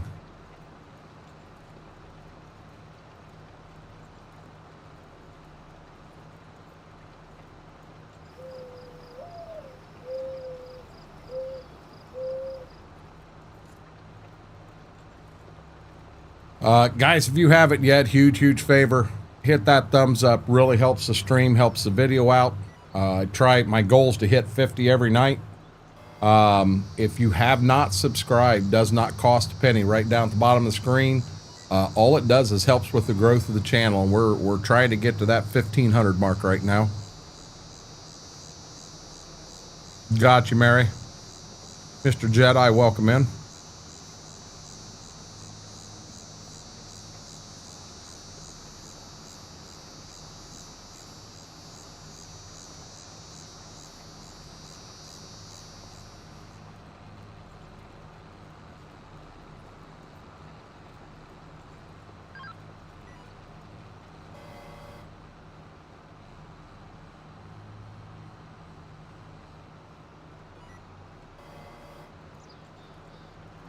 Gonna save on me here.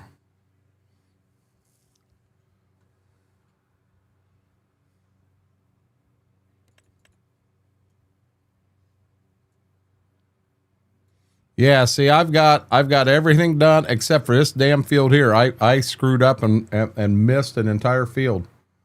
I think I need to go back and get on them. Well, I'm not trying to make you fall asleep. I ain't trying to make you sleepy.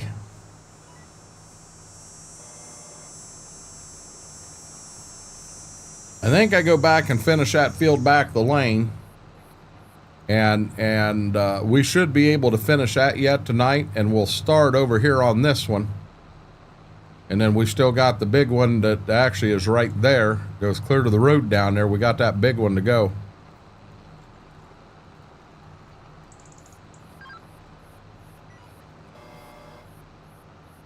You sure in the hell couldn't have got sleepy yesterday during a 12-hour, because it was packed with excitement start to finish. I never got a chance to breathe.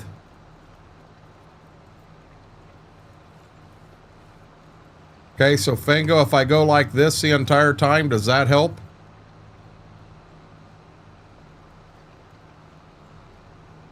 Fango's like, yeah, it helps. And Mac Power's going, you son of a gun, I just passed out.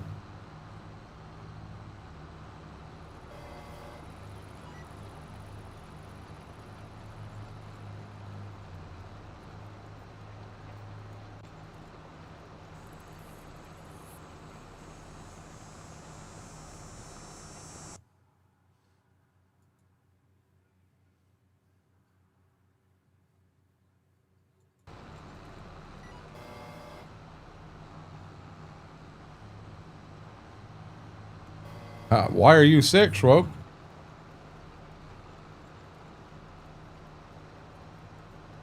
Oh, I'm not whining, Klein. I had fun. I had a blast. I did. Who's this? This looks like Lady D. Lady D, how are you doing? Oh, we're not spinning, Schwoke. I think I go back the lane and get the field I missed. That makes sense to me. And then basically everything from the road north we're totally done with.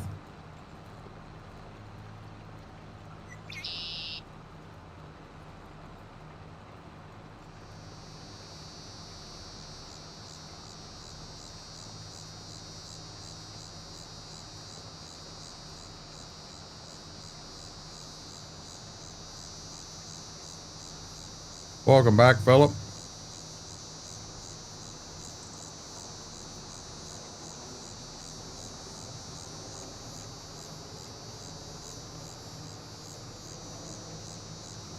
I don't know, Mary. This co-op likes him. He's never drove a truck off the map on here. This co-op here will work with him. It's the one on Stitzer they banned him from.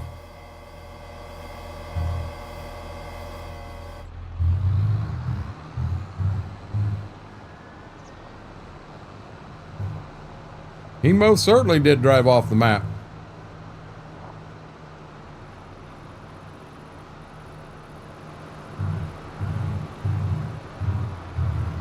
You ain't going to bed, Schwoke. I know better than that.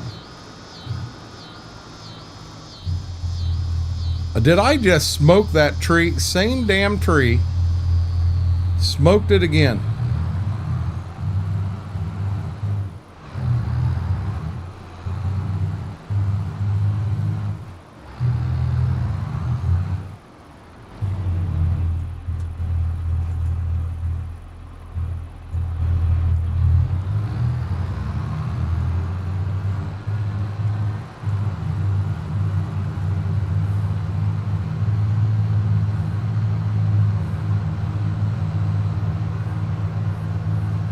I need to make this lane wider right here. I'm good up here. You know what? I keep saying it. Let's just do it right now. Livingston map is on itch.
Gotcha, Mike.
You know what?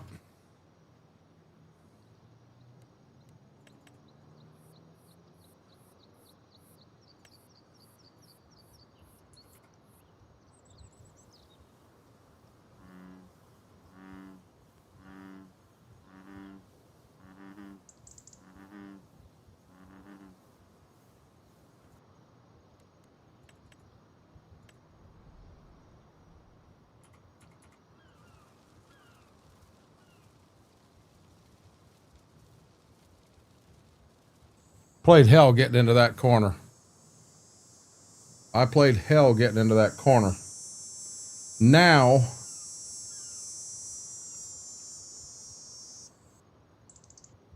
I got plenty of room here.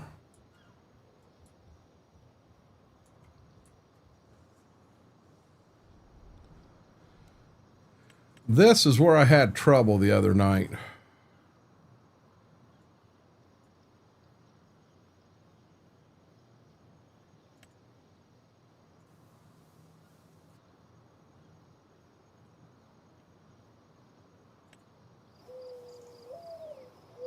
It's that one right there.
Oh, shit.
Is that what this, Klein?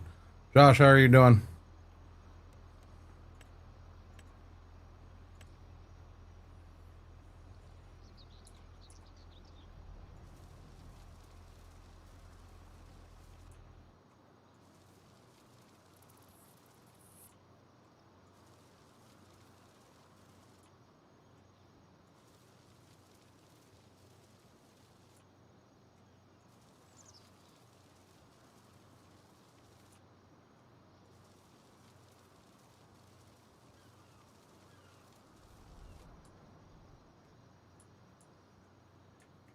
Hanging in there alive? Better than the alternative, isn't it?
There we go.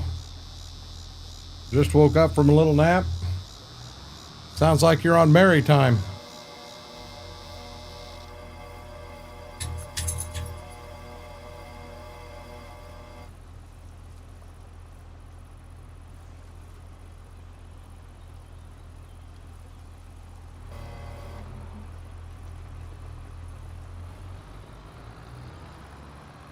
You can wow me all you want, Mary. You're the queen of naps.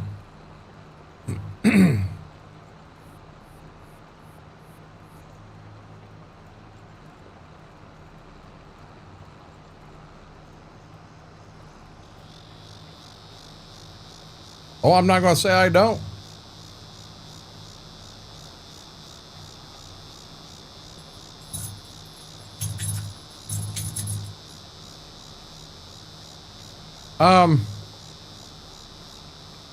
Guys, I think this is going to be our only stream tonight. I don't think we're going to go over to YouTube, or I'm sorry, over to Twitch.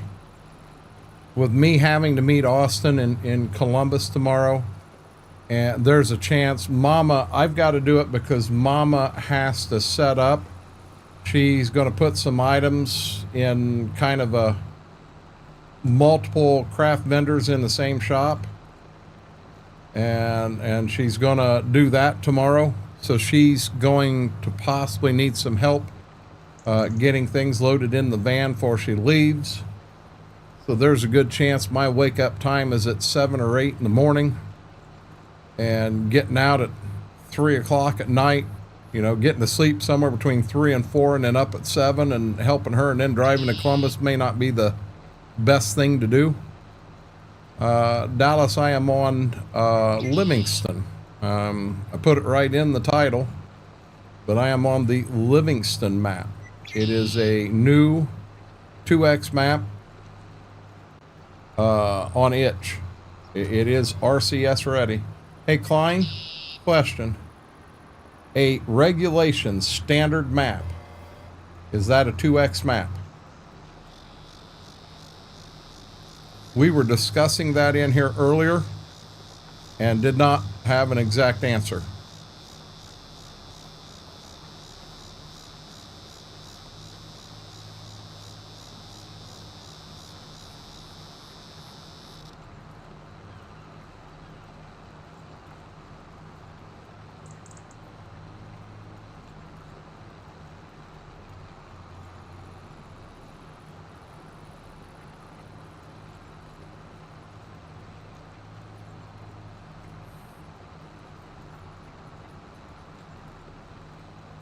See, they call this map a 2X.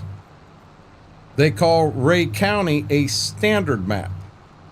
So if Ray County is standard, it would be a 1X, which is 2 kilometers by 2 kilometers. Being this is a 2X, this would be 4 kilometers by 4 kilometers, if I am not mistaken.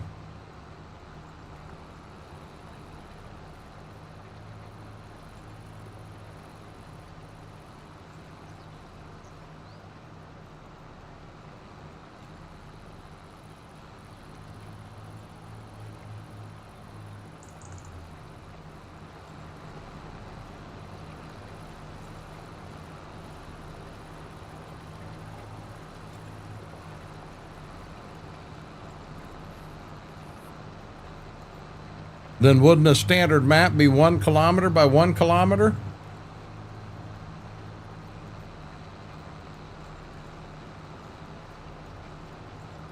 I guess I've played Ray County enough and I've played this. I've got some hours in it now. And Ray County says it is a standard map and this says it's a 2X and I don't feel this is bigger.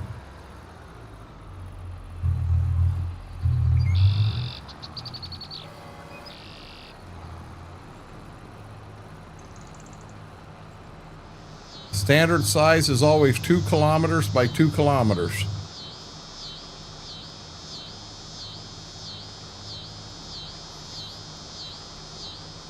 So if this map is a 2X then, how many kilometers by how many kilometers is this one? You're fine, mister.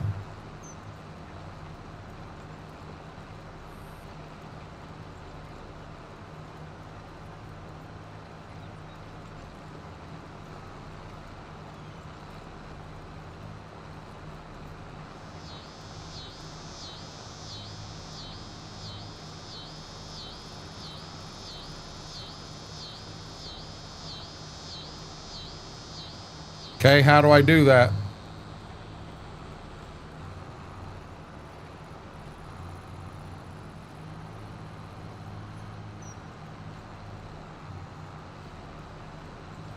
Do I bring up the bigger mini map?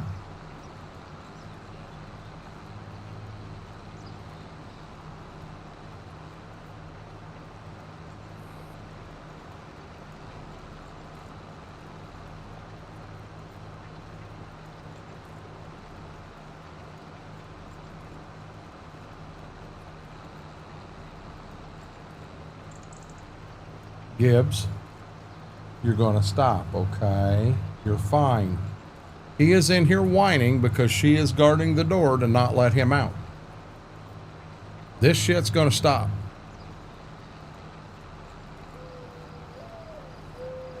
Sit down. You're fine. Big moose. Dude, I can't get to my side panel with your head on my side panel. Oh. You lay down and let me finish.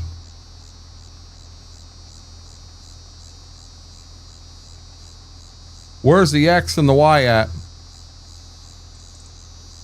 No, Mike, so I gave him both a pig ear a month ago. He chewed his and played with it and ate his. She didn't. So I ended up taking it away. Well, I gave it back to her today to try. She won't eat it. But she wants to set it right in the middle of the living room and then stand and not let him in the living room. Here?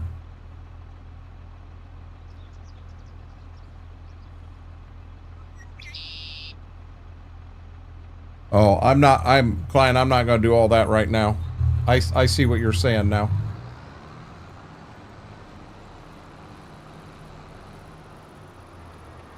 Oh, she is, Mike. She is being a little witch right now.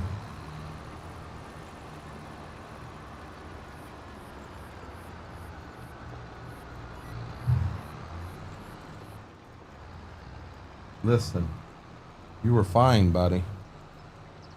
Hi. You were fine, big boy. Yes, you are. You were fine.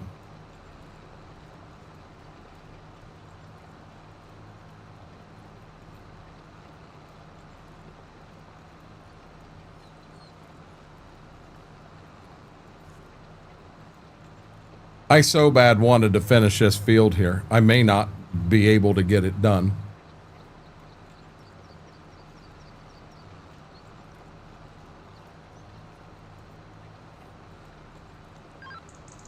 He may want out for a drink of water.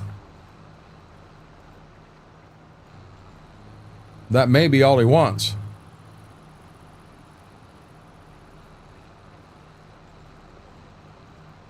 Sure it will, Dallas. So Dallas, you have to pull the very first farm. You have to pull it. You can't buy it. You have to pull it. But once you have pulled one field,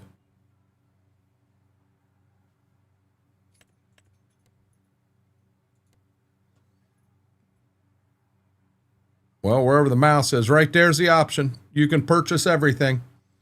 Everything's there and it's fine. I don't know why it does that, but when I first started the map off, it would not let me buy a soil sample. That right there's the farm. I don't understand the soil samples here, but that's the soil samples.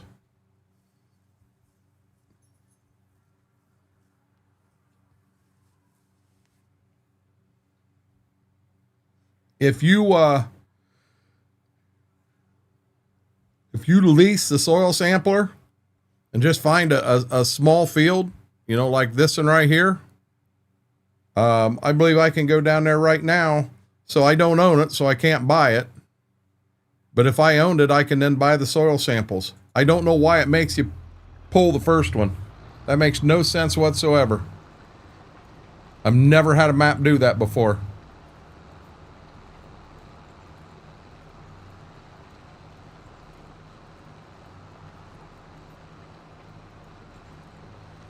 What I ended up doing, Mike, I pulled them all by hand. I said to hell with it. I bought that soil sampler. I'm going to use it. Now that I'm going, I may end up selling that soil sampler and buying, you know, something different. Starting to buy them now. But yeah.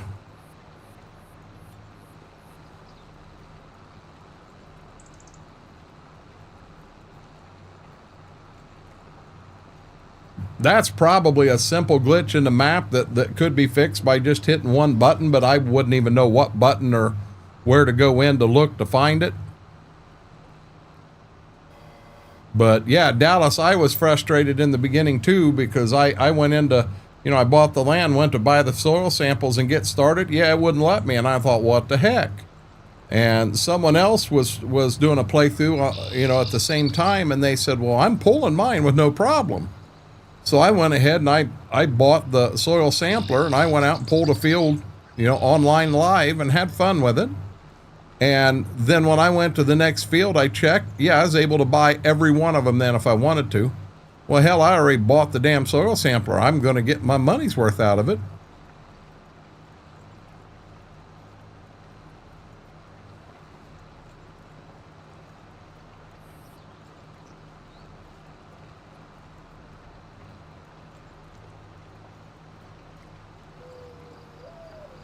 Okay, your wet, cold nose is getting... I know, you're doing it just to piss me off and make me want to get you up and moving and everything, but we're about done, and you're going to be fine, mister. You're going to be fine.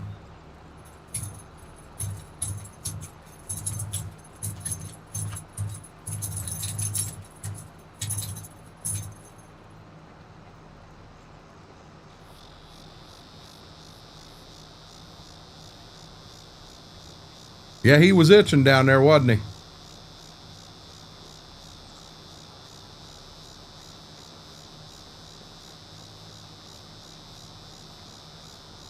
Mike, I'm really afraid that could cause a fight. And I'm not up to separating a fight tonight.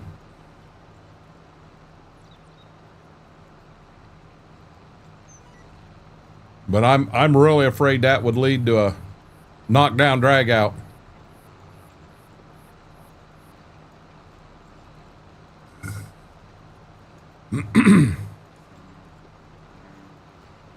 Now, Mike, I shit you not. So I put food in their bowls, and while I'm right there, while they're eating, they eat, they're fine, no problems. If she don't eat all of hers and walks away from it, he can go up and get into it, and she doesn't care. It doesn't bug her at all. But while they're right there eating, if he goes over to her bowl, she gets pissy. If she goes to his bowl, he slides over and they share it. He don't care. But she won't do that. She's got certain things that are hers, and she wants them. Today, I was sitting in the recliner, and she had the pig ear. She was laying in the middle of the living room floor, being a little witch. So I had him jump up in the recliner with me. Now she sat down on the floor whining. That recliner is her seat, not his. His seat in the living room is that rocker, and she sits with me. When we go to bed at night, she'll go ahead and get in her kennel. She's very happy there. He gets in bed with me. Now, a lot of times, if I do turn the light out, she'll jump up and get a little bit of loving. She did the other night, she did fall asleep up there with me, but in the middle of the night, she moved to her kennel. She wants in her kennel. He doesn't. He wants up there with me. When I went in to take my nap before stream, he jumped right up there with me. I was actually laying on my right side, and he was laying against my legs, my lower legs, and she got in her kennel. They have their places. You're fine. You are fine. Okay? You are being dramatic. My dramatic little puppy.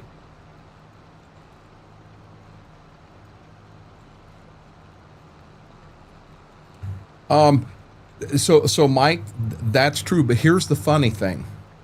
It's happened twice. One time when we get playing with them, if I grab a toy, she wants to play. She wants to grab the toy. She wants to fight for it, have fun. She wants to play. And she will, the more and more you fight with her, the more aggressive she gets playing. She's never tried to bite, scratch, or nothing. She's just playing. She is having a ball. Well, one time out in the living room, Mama was playing with her, and she started getting that aggressive, and she was saying, get down, get down. And he come right over and just shoved himself right in between them and shoved her out of the way. Separated, got her away from her. The other time it happened, I was laying on the bedroom floor, and I was grabbing her feet and just got her going and got her going. Well, as she's sitting there, we were playing is all we were doing. But I was kind of playing a little bit rough with her, and she was in turn was playing rough with me. Well, she did a stomp, jump, something move, and she caught me in the arm where she hurt me, but it didn't, you know. And I'm like, ow, you know, and I said, get back, get back. He come off the bed head first and went right into her side. She was here, he's up on the bed. He come down and hit her so hard, she went tumbling over the top of me and hit the dresser. Because she was hurting Daddy and he wasn't going to stand for it. So I agree, she's the alpha. But if me or Mama ever has an issue, this guy steps in and he has no fear. It's wild. Wild. You've never seen as easygoing as this guy is. He's as easygoing as they come. You can't make him mad. Hell, I didn't even know you were here, Braden. Ain't heard you say a word since you said hello. But me and Mama agree, she's the alpha. But in that, he's the protector, 100% protector. So in the backyard, squirrel goes running across the power line. She loses her mind and starts barking and what have you. And he is full speed to her side. What's going on? Because he's there to protect her. In his mind, he's the protector. Easy going the night. Wow. I honestly think that if she ever shot on me and got away from me, you know, lost my grip and I lost the leash, I don't think I could hold him back, because I think he would Johnny on the spot. He needs to be beside her to help protect her. He defended himself, but he stayed right by my side. My problem, Mike, in that situation, another dog comes in, you know, a dog comes in the backyard and starts attacking one of mine. And I hate to be mean to any animal, but there's boots flying. I will boot anything I need to protect them, defend them.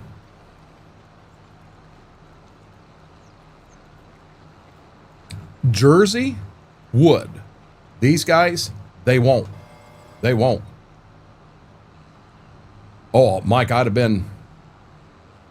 I'll tell you what would have happened. I'd have turned red and wouldn't even realized what I did. I would not have realized what I did. I was walking out front with Jersey. Trash had been picked up, so I was going around to get the trash can and pull it back. He was walking beside me. With Jersey, there was no leash. You didn't need a leash. He went outside and he went out with you. And as we're coming around the corner of the house over here, I saw a cat on the other side of the trash can, and he didn't see it yet. And I thought, oh crap. And all of a sudden that cat took off. He took off after that cat. I yelled at him one time. He hit the brakes and he was right back by my side. He yelled at the family. I had a dog there around without a leash. The stupid dog barked. Everyone works magic. First part all the time. Had it out without a leash. Yeah, it's crazy. That's crazy. Oh, Fingo, have a good night. Fingo, you're not going to miss an ATS stream. I'm not going to do that tonight. I'm going to take tonight off, being I got to be up early and all.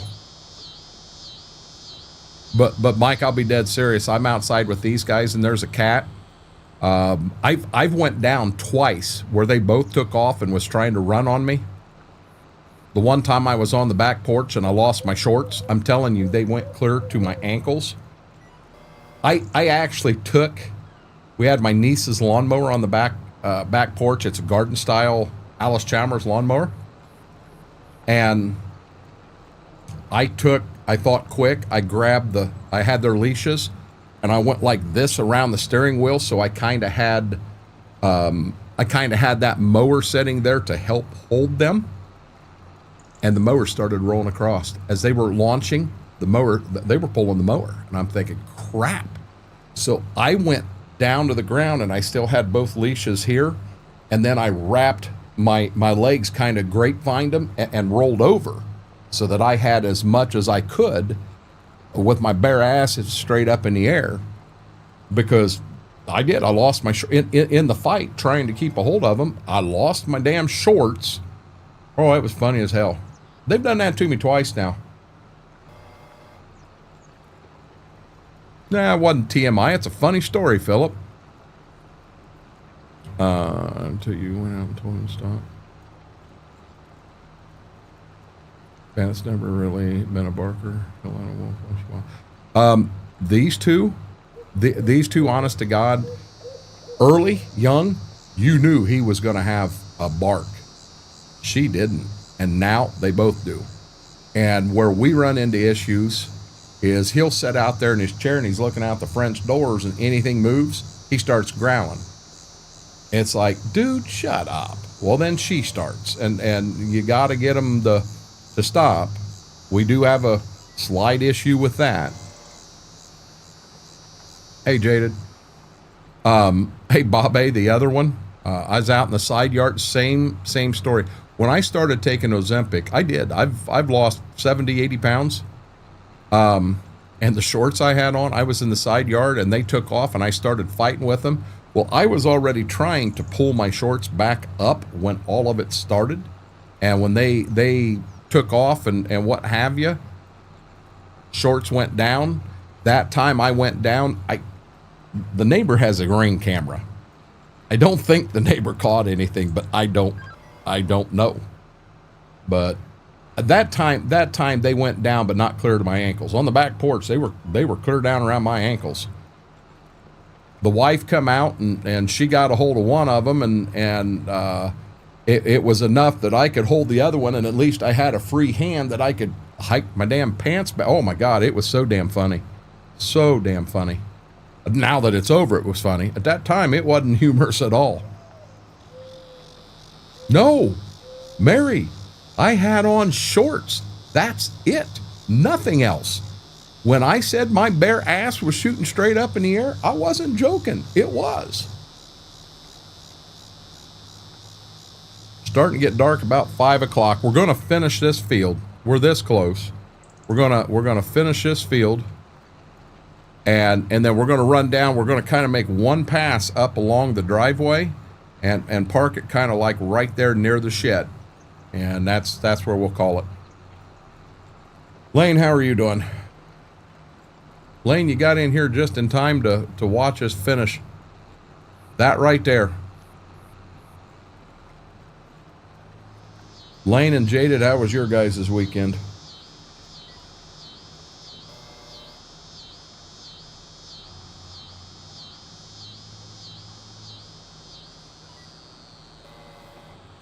Oh, guys, if you haven't, huge favor.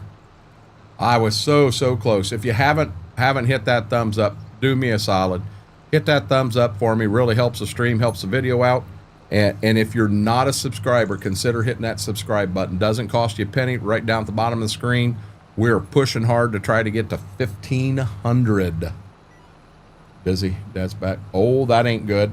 That ain't good. Any idea how long, Jaded, or? Mine was good. We're loading our yearly profit out tomorrow, 130. Gotcha, Lane. Problem.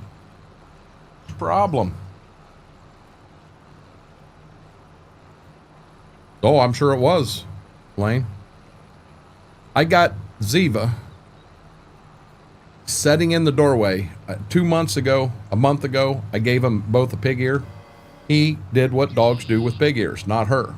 She just sat and stared at it and growled at him if he got anyways near it, because it was hers. And so I took it away. Well, I gave it back to her today to see. Same thing. So she's got the pig ear right out here in the hallway, and she's sitting right here in the doorway and will not let him out there where that pig ear is. So he is sitting right here beside me, whining because sister won't let him out of the room.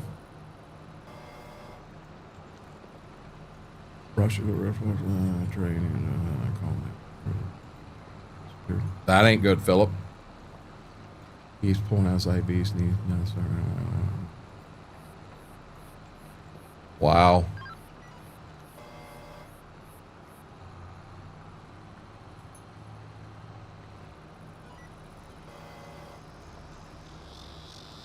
Jaded, my thoughts and prayers are with you and him and the rest of the family.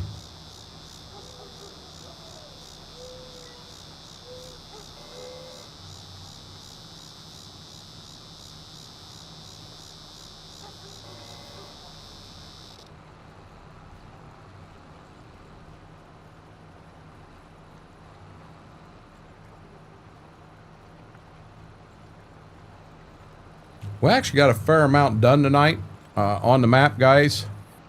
The ridges we had in them last few fields, we got them all fixed. Everything north of the main road is now cultivated and technically could be planted. We got the first field south done. We got this lane here fixed all the way to the road.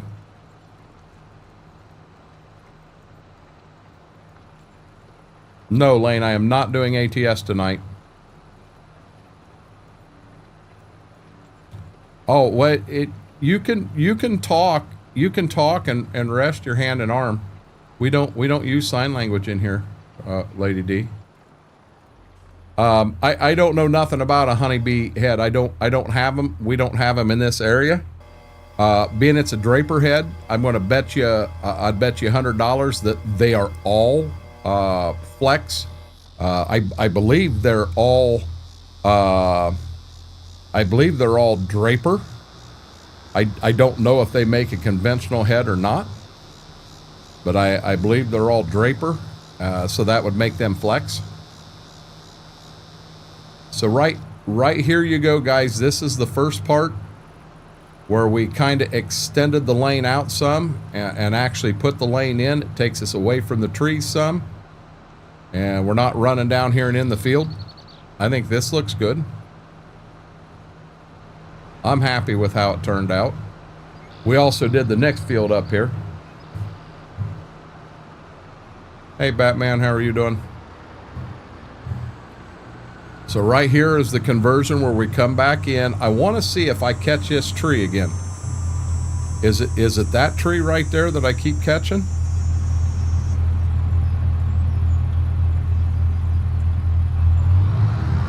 Let's do this. Let's run right down the center and let's see if we catch. There's another one right there.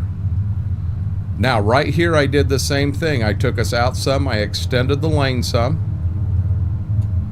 Yeah, it had to be that one clear back there.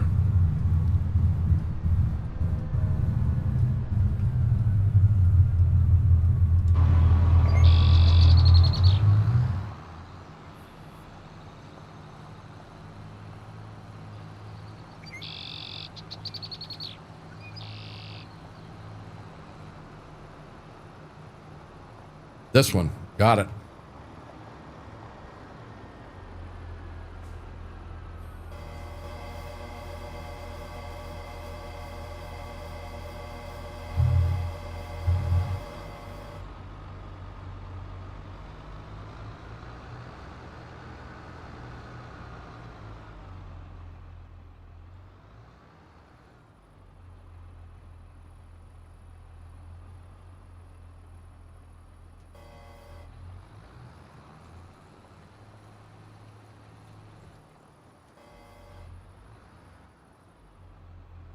Vic's had to go, Mary.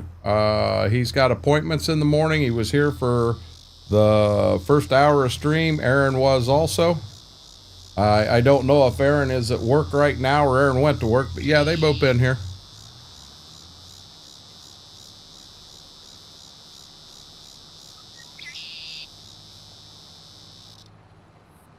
Okay.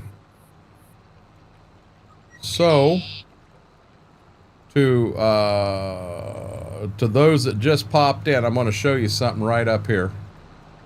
All I wanted to do is get this up here by the shop. Shut her down.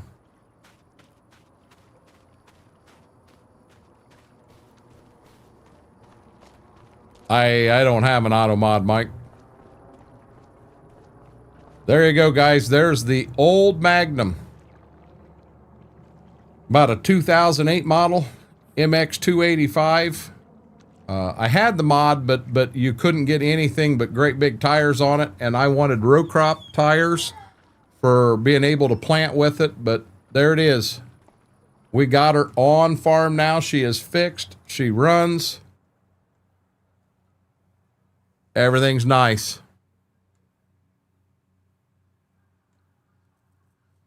Oh, I'm sorry to hear that, Aaron. Yeah, it's all fixed, Mike. Everything's fixed. Everything's fixed. Hey, Aaron, I don't know if you'll... So, here you go. If you look at seeds above the speedometer, 3.08 ton is what it's showing me. And I couldn't find a way to change it. Could not find a way to change it. Now once we get... I looked to see if we had a field that we could harvest in a contract to check it there. But I don't have anything on the map in that point. No, Mary, that's not. That's a mod I've got in there. But it's not in general settings.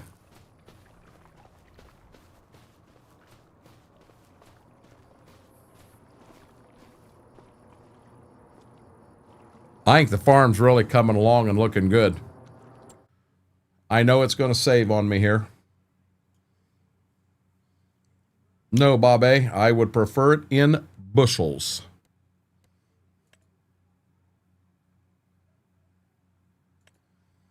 There's a lot of them out there, Lady D. That's more of an off-stream conversation.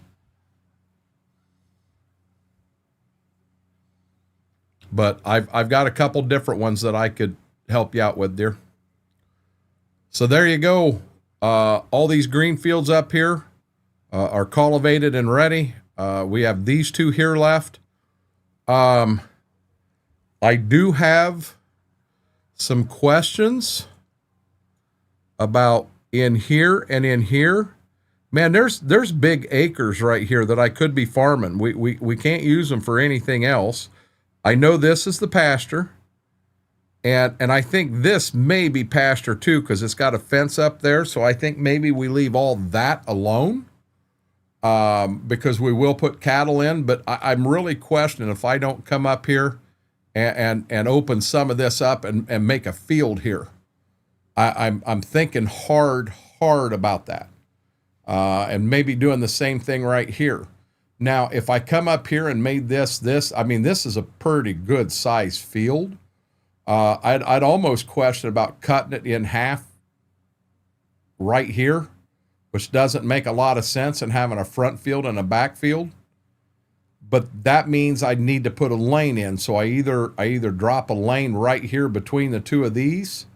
It only have to come back to right in here.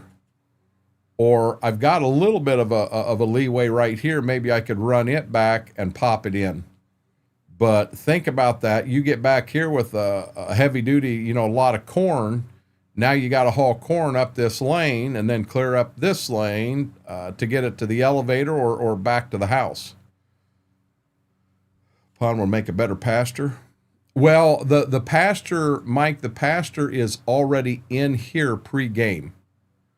And there ain't nothing saying I can't pull this part of the fence out and run that in here like this and add that to the pasture. I agree. Yeah, let me know, Aaron. Let me know. Where'd we end up here? 48. Damn it, we about made it. We about made it.